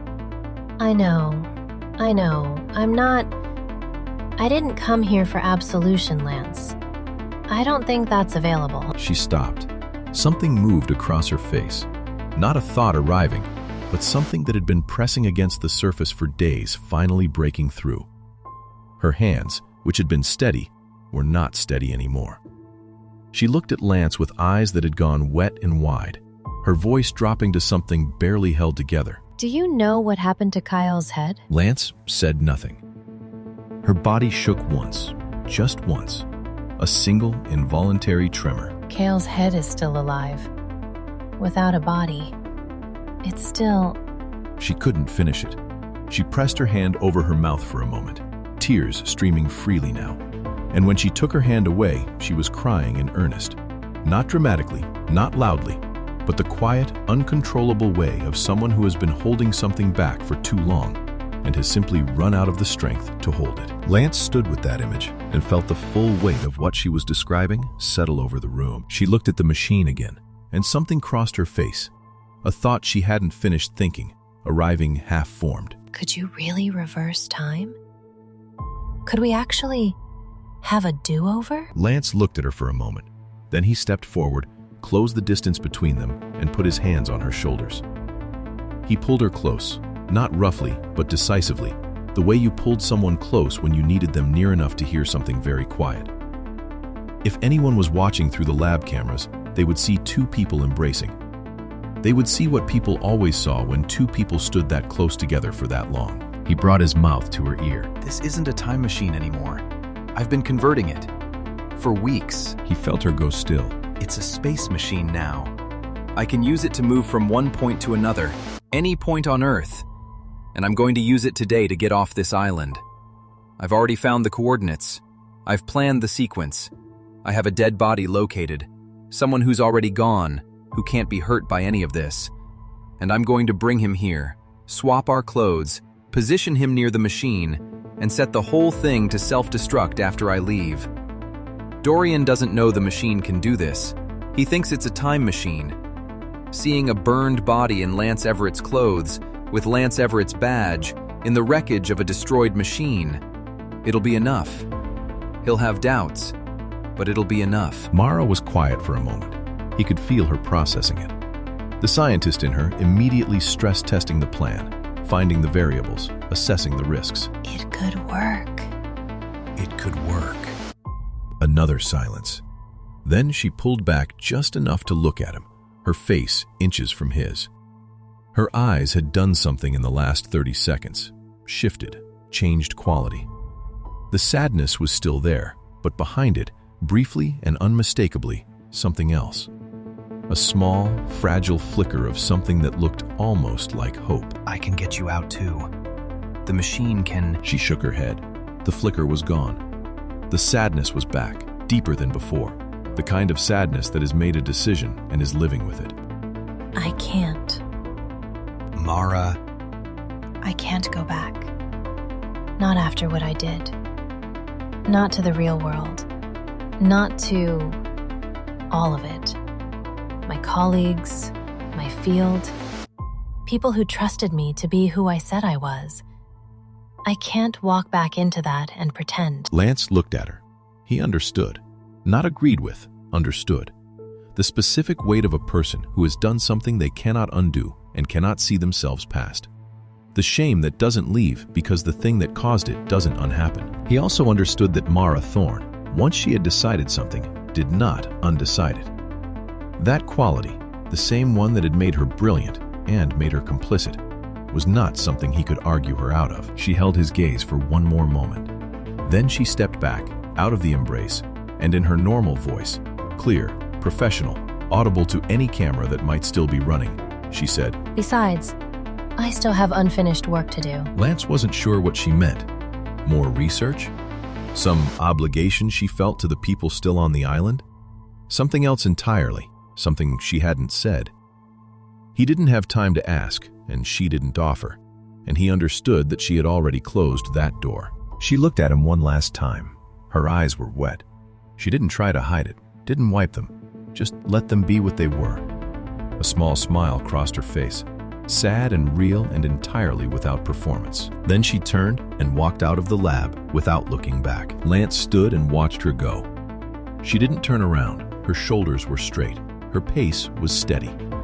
She walked out of the building and into the warm island evening and was gone. He stood there for a few minutes longer than he should have. Then he breathed in, breathed out, and turned back to the machine. It was time. First, the cameras. He had thought carefully about this. The energy surge required to disable every camera and listening device in the building would be significant. Not dangerous to him, but loud. Everyone on the island would know something had happened the moment he triggered it. Which meant the moment he triggered it, the clock started. No going back. He ran the sequence. The surge moved through the room like a physical thing. A pressure change, a pop. Every light in the building flickering once before the backup systems kicked in. From above the doorway, the small red light of the camera went dark. From the corners of the room, two more. From the wall panel beside the door, the listening array's indicator light followed. The sound had been considerable. Lance was already moving. He pulled up the remote viewing coordinates he had locked in that morning, ran the teleportation sequence he had prepared and tested, and prepared again, positioned himself at the control console, and initiated. The machine came alive. That was the only way to describe it. Alive. The hum that had always been present deepened into something that Lance felt in his chest rather than heard with his ears. The air in the room began to move, a slow rotation that built quickly, objects on the workbench vibrating against the surface. Electric arcs sparked between the raised points at the top of the machine, blue-white and sharp, reaching toward each other across the gap like something searching. The overhead lights dimmed and brightened in sequence with the machine's power draw, and then a sound like the world cracking open, and the dead man was there. He appeared in the center of the machine's field without drama, without fanfare, simply present where he had not been a moment before. Young, similar height to Lance, similar build, his face composed with the particular stillness of someone who had gone quickly and without warning. Lance stood looking at him for exactly 2 seconds, long enough to confirm what the remote viewing had shown, long enough to feel the full moral weight of what he was doing, and the full moral distinction between this and what Dorian had done. This man was already gone. His body had no further use for him. Lance was borrowing it for 5 minutes to save himself and, if everything went right, eventually everyone else on this island. Dorian had taken a living person's body. Lance was using a dead man's. The detail mattered. He held on to it. He moved quickly.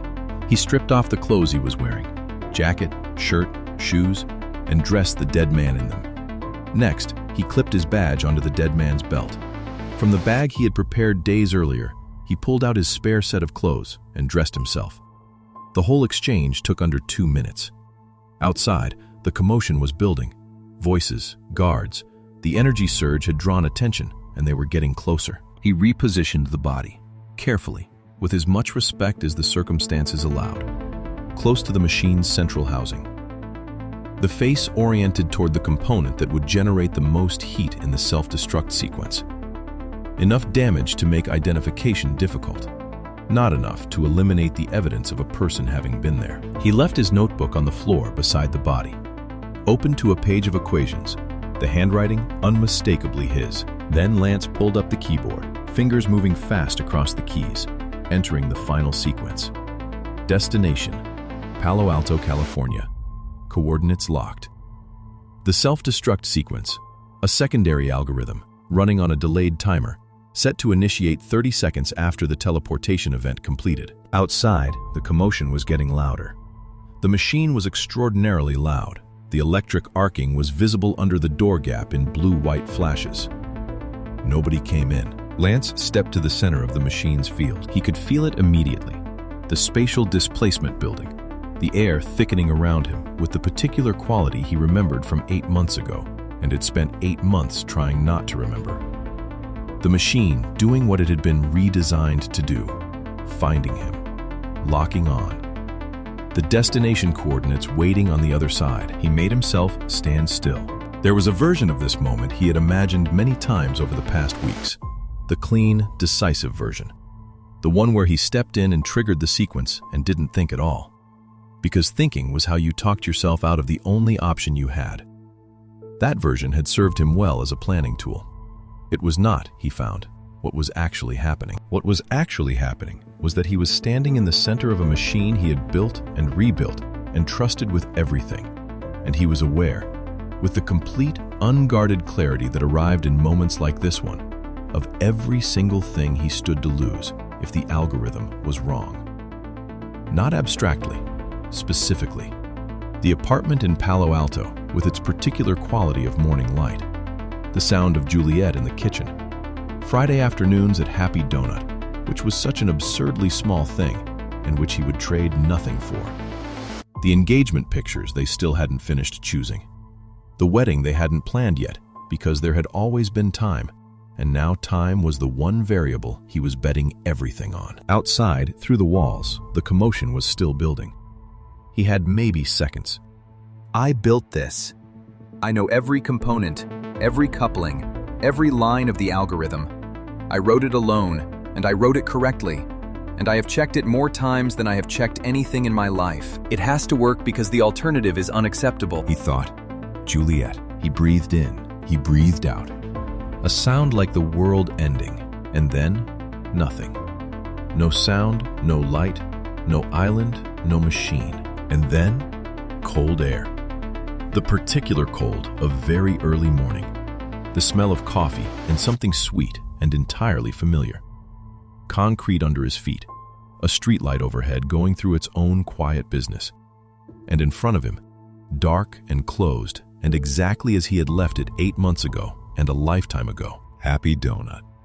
Lance stood on the empty Palo Alto sidewalk in the pre-dawn dark. and felt the specific, overwhelming relief of a man who has just done something he was not completely certain would work and found that it did. He almost laughed. He pressed his hand flat against the cold glass of the donut shop window instead, feeling it solid and real beneath his palm, and stood there for a moment, just breathing California air. Behind him, on a small island somewhere in the South China Sea, a machine was counting down its last 30 seconds. He didn't look back. The phone. Lance had not thought about his phone in weeks. It had been useless on the island, a dead rectangle in his pocket, a reminder of everything he couldn't reach. He pulled it out now, more from habit than expectation, and when the screen lit up and the signal bars appeared in the top corner, all 5 of them, full and strong and entirely real. He made a sound that was not quite a word. He stood on the empty sidewalk in front of Happy Donut and stared at 5 signal bars like a man who had just seen something miraculous, which was exactly what he had done. His hands were not entirely steady when he found Juliet's number. He pressed call and held the phone to his ear and heard it ring. Once, twice, and then her voice, thick with sleep, confused, cautious. Hello? It's me. It's Lance. I'm in Palo Alto. I'm outside Happy Donut. I need you to come get me. A silence on the other end. Then, Lance, Are you okay? I'm okay. I'll explain everything. Just come. I'm already getting my keys. she pulled up 12 minutes later, which meant she had driven faster than she should have, which meant she had been more frightened than she had let on in the call. The car stopped and the door opened, and Juliet Bradley stepped out onto the empty pre-dawn street and looked at him across the roof of the car, with an expression Lance had no adequate word for. Relief and fury and love, and the specific exhaustion of someone who has been quietly terrified for a long time, and is only now allowing themselves to feel it. She crossed the distance between them in 3 steps and held on to him with both arms and said nothing for a long time. Lance wrapped his arms around her and pressed his face into her hair and felt, for the first time since stepping onto that Gulf Stream all those months ago, that the world was the right size again. You're here. Just confirming it for herself. I'm here. She pulled back and looked at him. Really looked. The way she looked at things she was trying to understand. Her eyes moved across his face with the careful attention of someone taking inventory. Whatever she found there made something in her own expression shift. I knew something was wrong. The emails kept coming.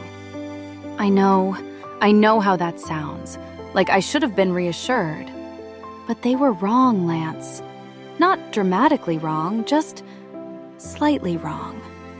The way an imitation of something is always slightly wrong, no matter how good it is. What do you mean? Little things. I asked you once, asked the email, why you couldn't call. The reply was that the phone systems were down. All of them, apparently, on an island that Dorian Nouri built from scratch with unlimited funding. I asked if you could come back for a weekend. The reply said you were too busy, but Lance, you have never in your life been too busy for me when I've actually asked. That's not who you are. I knew something was wrong.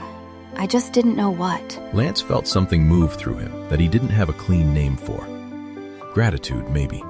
Or the specific and humbling feeling of being known so completely that even a forgery of you fails the test. The emails weren't from me. None of them. Dorian's people wrote them. The whole time. Juliet was quiet for a moment. She absorbed this with the stillness of someone who had already suspected it and is now simply having the suspicion confirmed. Then she nodded once, a small, precise movement that meant she was filing it away to feel fully later. Because right now, there were more important things. I have a lot to tell you. Things that are significant, Juliet. Things that need to be dealt with quickly. There are people on that island who need help, and I don't know how much time we have before. Ethan is flying in this afternoon. Lance stopped. I called him a couple of days ago. I tried Dean Ehrlich first. He was useless, kept telling me the research was going wonderfully, that Dorian had been sending him updates, that everything was fine. I didn't trust that. So I found Ethan's number, the one you left in your desk drawer, and I called him and told him I thought something was wrong. He took me seriously immediately. He's been working on it since, and he lands at SFO at 2 this afternoon. Lance stood on the empty pre-dawn sidewalk in front of Happy Donut and looked at the woman he was going to marry and felt, underneath everything, the exhaustion and the relief and the weight of everything that still needed to be done.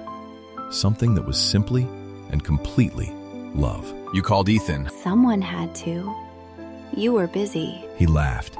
It came out rougher than he expected, like something that had been waiting too long, and he pulled her close again and held on.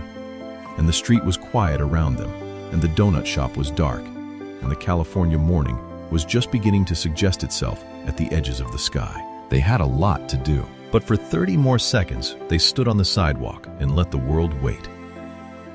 Moffett Federal Airfield looked exactly as Lance remembered it. The long, flat geometry of a military base, efficient and unapologetic, the kind of place that made no effort to be anything other than what it was. He had been here before, under circumstances he hadn't expected to repeat. They were met at the entrance by a young officer who said very little and walked very quickly, leading them through a corridor of institutional green walls and fluorescent lighting, into a building that smelled of coffee and institutional cleaner, and the particular purposefulness of people who worked on things that mattered. At the end of a hallway, the officer stopped at a door, opened it, and snapped to attention with a salute so crisp it could have cut glass. Then he stepped back, closed the door behind them, and was gone. Commander Ethan Stratford was already there. He was standing at the window with his back to the door. The same contained, deliberate posture Lance remembered. The posture of a man who had learned long ago that stillness was its own kind of authority. He turned when they entered, and the formality ended immediately. He crossed the room and shook Lance's hand and pulled him into a brief, firm embrace. The kind military men gave when they were genuinely glad someone was alive. And then did the same with Juliet, who held on a beat longer than protocol would have suggested. Good to see you both. You look like you've had a time of it. That's one way to put it. They sat. Someone had left coffee on the table. Nobody touched it. Tell me everything. Lance told him. Not everything. The full account would have taken hours. But the shape of it. Dorian Ashford Nouri. The island. The assembled scientists and physicians. The purpose they'd been brought there to serve, which was not, as advertised, anti-aging research, but the preparation for the most audacious surgical procedure in human history. At this point, Juliet's expression, which had been carefully composed, underwent a visible recalibration. He actually did it. He actually did it. Osei performed the surgery. 11 hours. Dorian's head on a 24-year-old's body. It worked. Juliet sat back in her chair, with the expression of a person trying to locate, somewhere in their existing model of the world, a place where this fact could be stored. She couldn't find one. Ethan, by contrast, was quiet and still. The shock was there. Lance could see it in the slight tightening around his eyes. But it was the shock of a man who had spent a career confronting the outer limits of what human beings were capable of doing to each other, and had developed the discipline not to show it fully. What he showed instead was something more specific, a deep, slow dismay. Not that the surgery had been attempted, that it had succeeded. And the young man. Cale. His family has been provided for. He knew the risks going in. His head was separated from his body during the surgery. His body became Dorian's, and Cale's head. Cale's head is still alive, sustained by machines. No body, just sustained. The room went very quiet. He's still alive. Lance, he's still Alive. Yes. Ethan said nothing. He sat with it, the way soldiers sat with things that couldn't be undone, completely, without looking away from it. Lance continued. The imprisonment, the nuclear contingency, Dorian's network of instructions sitting in the hands of powerful people around the world, waiting for the signal of his death, the escape. All of it laid out with the concise precision of someone who had been organizing these facts in his mind for the entirety of the flight across the Pacific and knew which ones mattered. When he finished, the room was quiet for a moment. 3 people, sitting with the weight of it. Then Ethan looked at Lance with a measured, almost clinical expression and said, quite deliberately, How long would it take to rebuild your time machine? Lance and Juliet turned to look at him simultaneously. What? The time machine. How long to rebuild it? Ethan. When Juliet called me a couple of days ago, I put my team on Dorian immediately. Full surveillance sweep, communication channels, financial networks, travel records, everything. We couldn't find him anywhere. No trace, no communication. For a man of his profile, that kind of absence is itself a signal. But that's not the important part. He looked at both of them. Just before I landed, I received intelligence. My team has been monitoring certain communication channels, high-level, encrypted, the kind of traffic that moves between very powerful people who believe they're speaking privately. There is significant chatter on those channels. Chatter that indicates Dorian Ashford Nouri is dead. The silence that followed was absolute. Lance felt the blood leave his face. Beside him, Juliet made a sound that wasn't quite a word. That's not possible. When I left that island, he was in perfect health. I watched him give a speech. He was walking, talking, completely recovered. He was... How? We don't know the circumstances. What we know is the chatter, and these are not internet rumors, Lance. These are people with real authority, receiving real information through channels we have spent considerable resources to access. I believe it's true. Lance sat with that for a moment, and then, with a cold settling in his chest, the implication fully assembled itself. Dorian had said it himself. Sitting in the machine building, calm and entirely certain. If I die, the instructions go out. The sequence begins. The contingency. Which is why I asked about the time machine. I'm not rebuilding the time machine. Even if I wanted to, Ethan, it would take months, maybe a year. We don't have that kind of time before whatever Dorian set in motion starts moving. With the full resources of the United States government behind you? Lance paused at that. He had thought, when he was escaping, when he was planning, when he was standing at the console with his finger on the keyboard, that getting to Ethan was the answer. That once he was off the island and Ethan was in the picture, things would resolve. He had not anticipated sitting in a room at Moffat with Ethan asking him to consider doing the one thing he had sworn he was done with. Juliet broke the silence. Before any of that, we need to get those people off the island. Whoever built the replica time machine is still there. If you genuinely end up needing to rebuild it, Lance, that person's knowledge would matter. And regardless, with Dorian dead, what happens to everyone still on that island? The guards, the scientists, all of them. And Kale. We can't leave them there. Lance looked at her. Ethan looked at her. Neither of them had an argument. How many guards? 20, maybe 30. The island is remote. The scientists aren't exactly a military threat. Dorian kept the security lean. Something shifted in Ethan's expression, the calculation completing itself. 20 to 30. We have Marines stationed in Asia. They can be on that island in an hour, 2 at most. Stealth approach. They'll take the security before anyone knows they're there. We'll bring enough force to handle any complications. He looked at Lance. You'll need to come with us, obviously. He turned to Juliet, and something in his expression suggested he already knew what was coming. I'm coming. That's not negotiable. Ethan looked at her for exactly 1 second. Wheels up in 30 minutes. The military carrier was loud in the way large aircraft were always loud. A constant, bone-deep vibration that became part of the air itself after the first hour. Lance sat between Juliet and Ethan, all three of them in headsets, the communication channel alive with the periodic crackle of operational traffic that Lance couldn't fully follow, but that Ethan parsed with the effortless fluency of someone who had spent a career listening to exactly this. 8 hours, possibly 9, to reach the island. Ethan's Marines were already moving, launched from their Asian base within 30 minutes of wheels up from Moffat, cutting the distance with the efficiency of people trained to move quickly toward problems. Lance sat with his headset on and looked out the small window at the absolute darkness of the Pacific below, and thought about the island, about everyone on it, about Mara, walking out of the building in the warm evening air without looking back, her shoulders straight, about what unfinished work might mean. Juliet's hand found his in the dark of the cabin. He turned his palm up and held it. 4 hours and 20 minutes into the flight, the communication channel changed. A voice came through, clipped, professional, carrying the particular quality of someone reporting what they had found rather than what they had expected to find. The Marine captain on the ground. Sir, we're on the ground. Situation secured. The situation is not quite what we expected.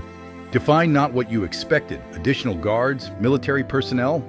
Negative on both, sir. Guard complement matched the estimate, approximately 30. No military personnel beyond the security detail. Sir, they're all dead. The cabin went very quiet. The guards? Everyone, sir. Guards, support staff, research personnel.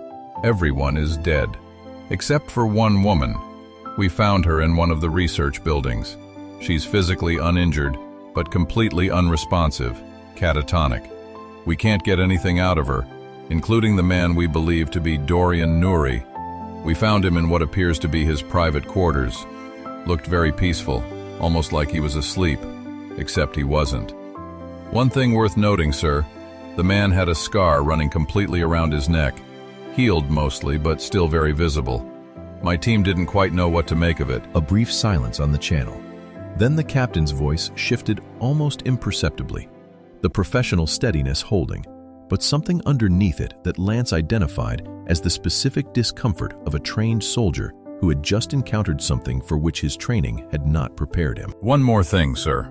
We found a severed head in a jar, preserved in one of the medical facilities. We're not sure what to make of that, sir. We'll document it. Kale, Lance thought, and felt the weight of it settle over him like something physical. Understood. Secure the island. Don't touch anything that doesn't need to be touched. We'll be there in 4 hours. Copy that, sir. We'll be here. The channel went quiet. The last 4 hours on the plane were the longest of Lance's life. He had nothing left to do. No equations to write, no algorithm to refine, no problem he could make progress on by thinking harder. There was only the vibration of the carrier and the darkness outside the window, and the same question cycling through his mind without resolution. How? Hours. It had been hours since he escaped. Everyone dead. How did everyone die in hours? He turned it over and over. He found no answer that satisfied. He sat in his headset and held Juliet's hand and waited for the island to appear beneath them. When they landed, the captain was waiting on the tarmac. He was a compact, efficient man who delivered his situation report with the clipped economy of someone who had said it several times already. Island secured. All personnel deceased. One survivor, female, located in a research laboratory, moved to the main building lobby. No signs of struggle. No indication of how the deaths had occurred. Lance was already moving before the captain had finished his last sentence, reaching back for Juliet's hand and walking toward the main building at a pace that was not quite running, but close enough. The island looked exactly as he remembered. The white buildings, the flowering paths, the ocean visible in glimpses between the trees. Beautiful and indifferent and entirely, terribly wrong. Because along the paths, in the doorways of buildings, in the open spaces between structures, people, lying exactly where they had been when whatever had happened had happened. A guard near the eastern path, on his side, his radio still in his hand. Two researchers near the lab complex, one of them still holding a coffee cup that had somehow not spilled. A woman Lance half recognized from the cafeteria, face down on a patch of grass, her posture so completely relaxed it took a moment to understand what he was looking at. They all looked peaceful. That was what stopped Lance briefly, slowing his pace despite himself. Not violent, not frightened. Whatever had taken them had been fast enough that none of them had had time to be afraid. They had been going about their ordinary island morning, and then they had simply stopped. It almost looked like sleep. Lance tightened his grip on Juliet's hand and walked faster, through the main building's double doors, across the lobby, and there she was. Lance exhaled, a long, unsteady breath, and crossed the lobby in quick strides, Juliet keeping pace beside him. Mara was seated in a chair near the far wall, her posture wrong in a way that was immediately visible. Too still, too rigid. her body present and her mind somewhere else entirely. She was rocking. A small, rhythmic motion, barely perceptible, forward and back. And she was making a sound, low, continuous, just below the threshold of comprehension. Words, perhaps, or something that had once been words. Lance knelt in front of her chair, bringing himself to her eye level. Juliet, who had never met Mara, but who understood without being told what this moment required, knelt beside him. They both placed a hand on Mara's arms. Mara didn't look up. The rocking continued. Mara, I came back. Nothing. The rocking. The sound. It's Lance. I came back for you. You're safe now. You can get off this island. Mara stopped rocking. The silence was so sudden, it felt physical. And then she screamed. No. No one gets off this island. No one deserves to get off this island. And then she was sobbing. Deep, uncontrolled. The kind of crying that had nothing performative in it. The kind that happened when a person had finally stopped being able to contain something that had been building for a very long time. She was still rocking. The sobs moved through her body in waves. Lance stayed where he was.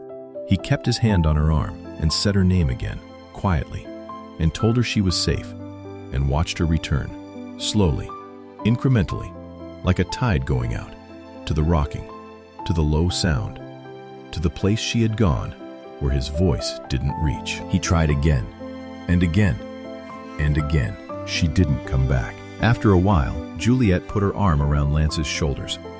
She was quiet for a moment, looking at Mara, really looking, with the clinical attention of someone who had spent years in hospital settings, learning to see what was actually in front of her, rather than what she hoped was there. She's in shock. Deep shock.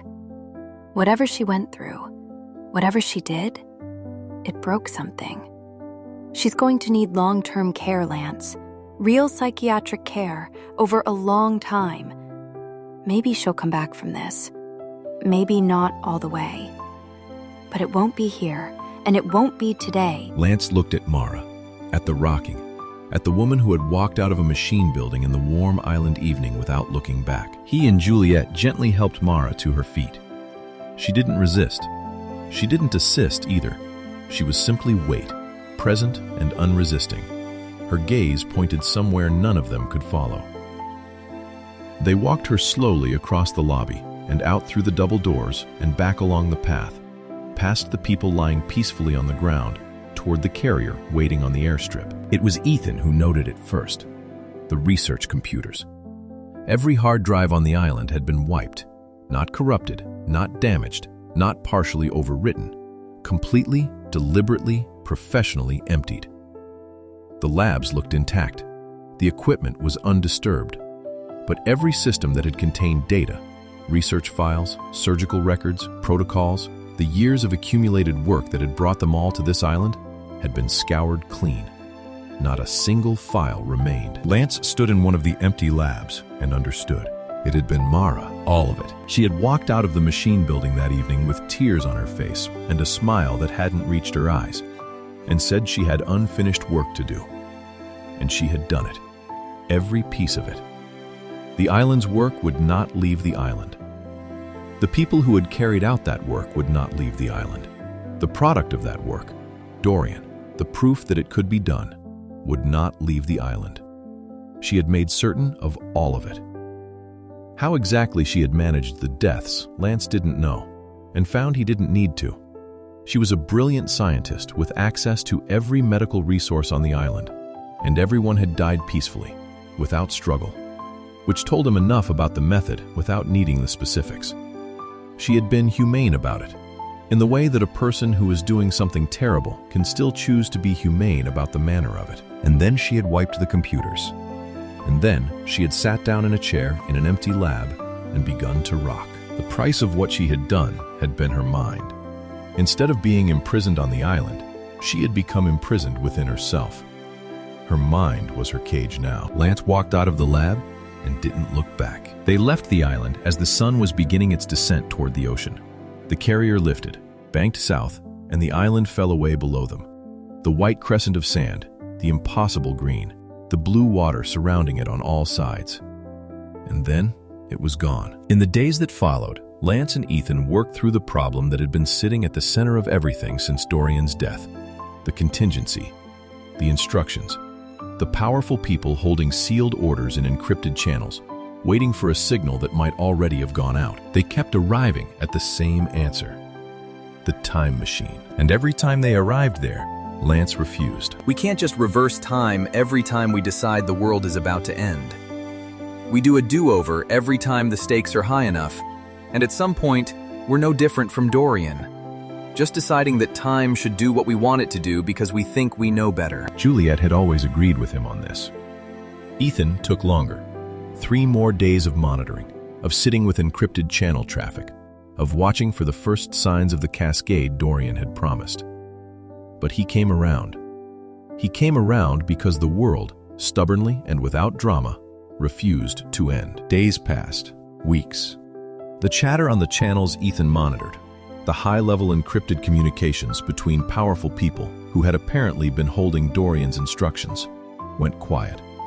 Not the quiet of something paused, the quiet of something forgotten. The people who had agreed to carry out Dorian's final arrangements had, it appeared, decided not to.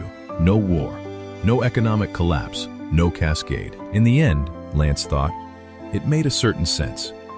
Dorian's plans had been built around Dorian, around his presence, his authority, his ability to make people believe consequences were real. Without him in the room, the instructions were just words. Powerful people did not risk everything for a dead man's last wish. The world had simply gone on, indifferent and unchanged, as though Dorian Ashford Nouri had never existed. Ethan, satisfied that the immediate crisis had passed, returned to his duties. He shook Lance's hand at Moffat and held it a beat longer than usual, and said nothing more than needed to be said, which was nothing. Happy Donut on a Friday afternoon looked exactly as it always had. Sam was behind the counter when they walked in, and she looked up, and her face did the thing faces did when they recognized someone they hadn't seen in a while. A slight recalibration, then a grin. Where have you been? I was starting to think you'd found another donut place. There is no other donut place. They took their usual table.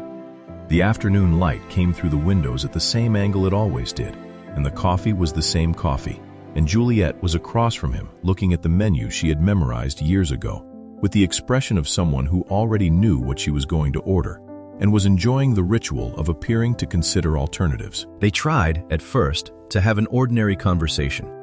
They got approximately 4 minutes into it. He really believed it. That the world would stop without him. Lance looked at her. Dorian. He genuinely believed that his death would cause wars, that the global economy depended on him, that powerful people loved him enough to destroy the world on his behalf. Not a single one of them followed through. Not one war, not one market crash. His own family started fighting over his estate before he was cold. Lance was quiet for a moment. He thought about Dorian, standing at the machine-building window on the island, the pride in his face, the absolute certainty that he was indispensable to the continuation of the world. He thought about what it must feel like to carry that belief, the weight of it, the isolation of it.